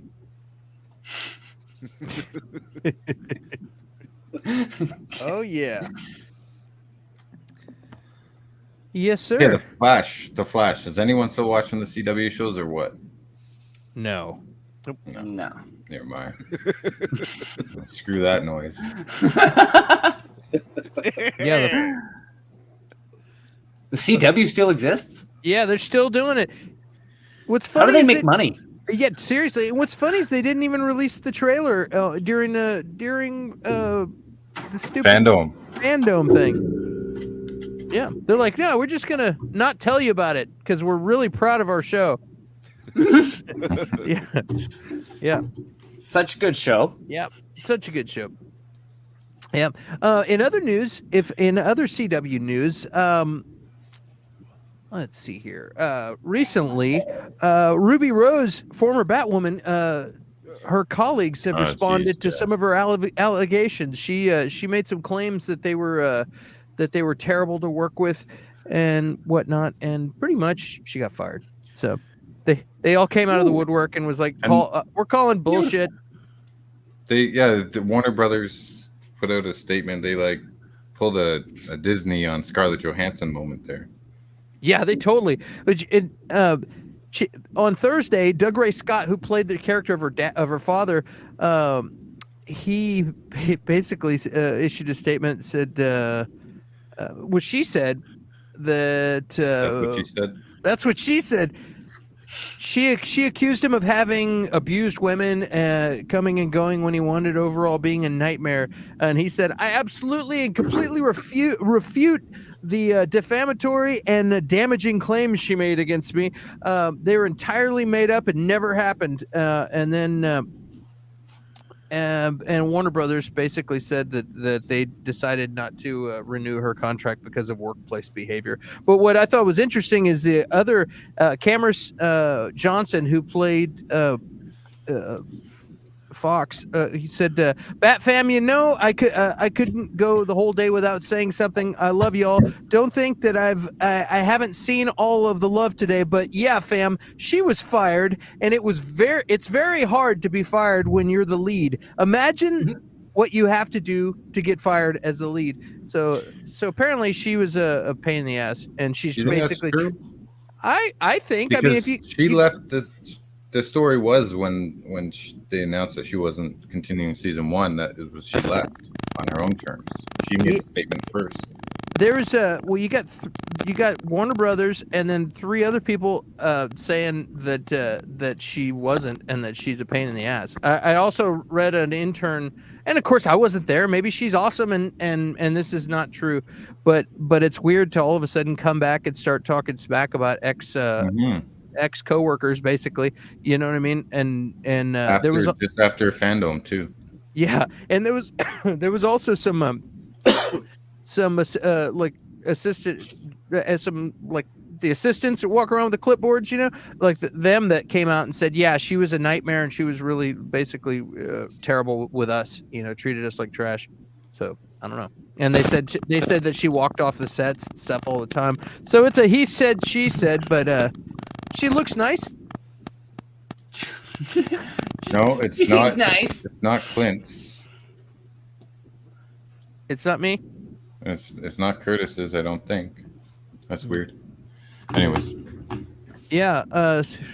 So we were getting on Marvel's nuts earlier, like saying, "Hey, we're here. If you need somebody, we're here." You know what? I'll be Batwoman. I'm fine. Let's do this. Come on, DC, CW. Let's go. She's gone.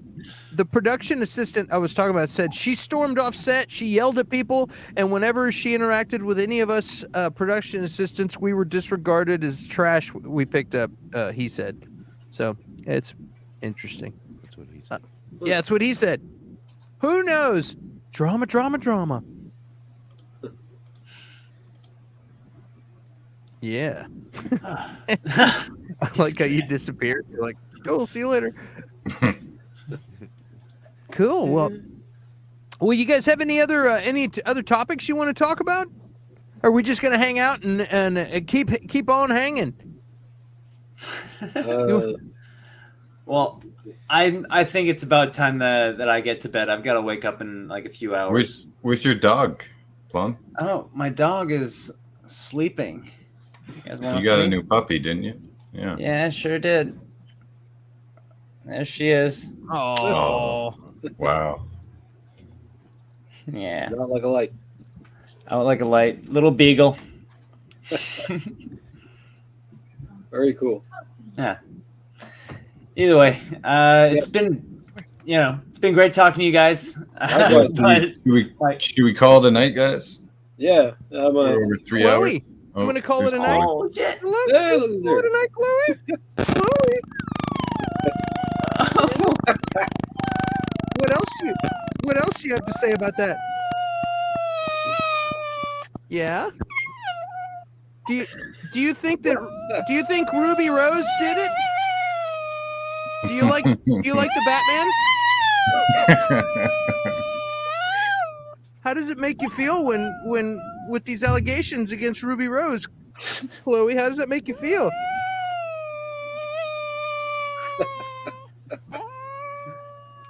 I have a dog too. Are you excited? Are you excited about Eternals? Ask her about Prometheus.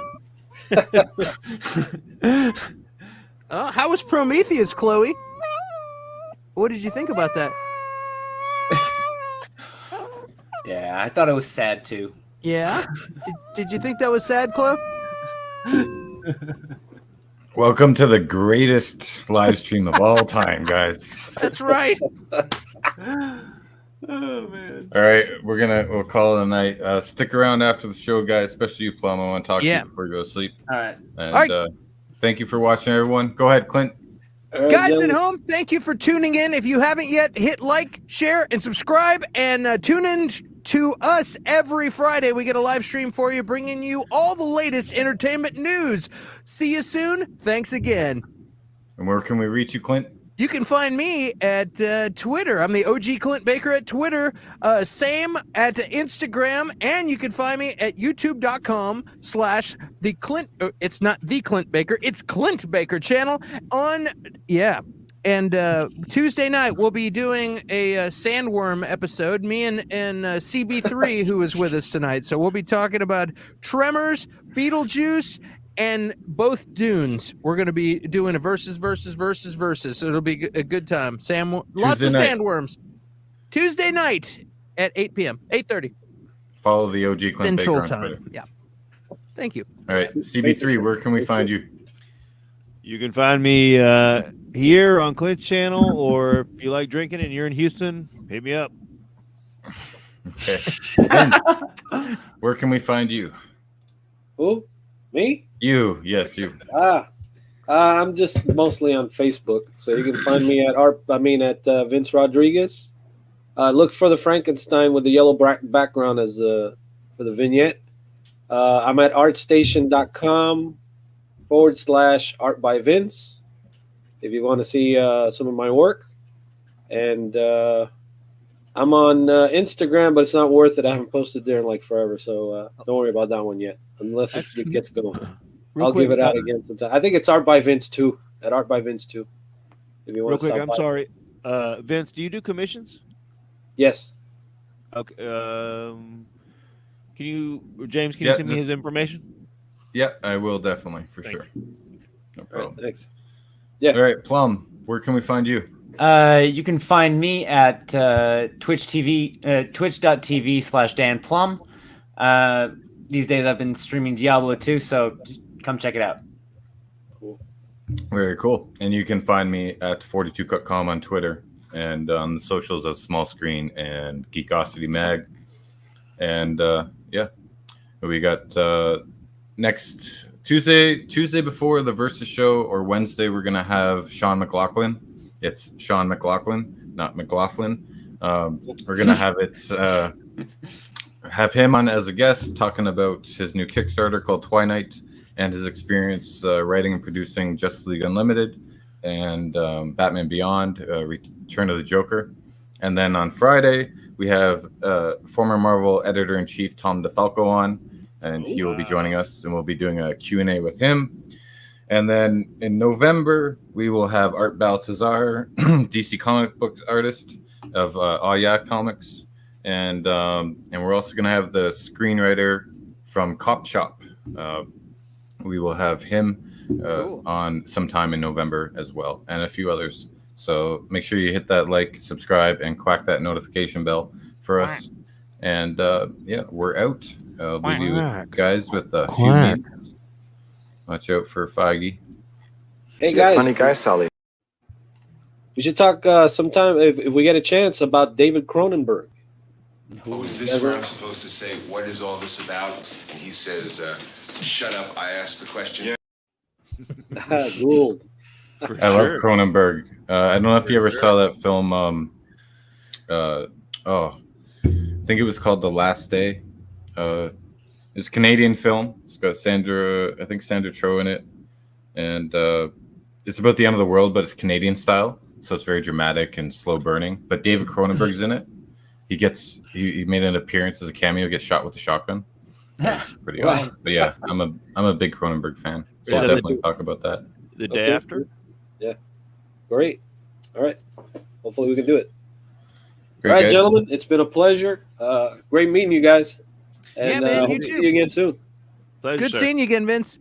You too, Clint. Thanks, man. Plum, good meeting you, man. All right. Yeah, great meeting you, Clint. Curtis, Curtis great to and meet you, Vince. man. Likewise. I love you guys too. Thanks. How many more of these?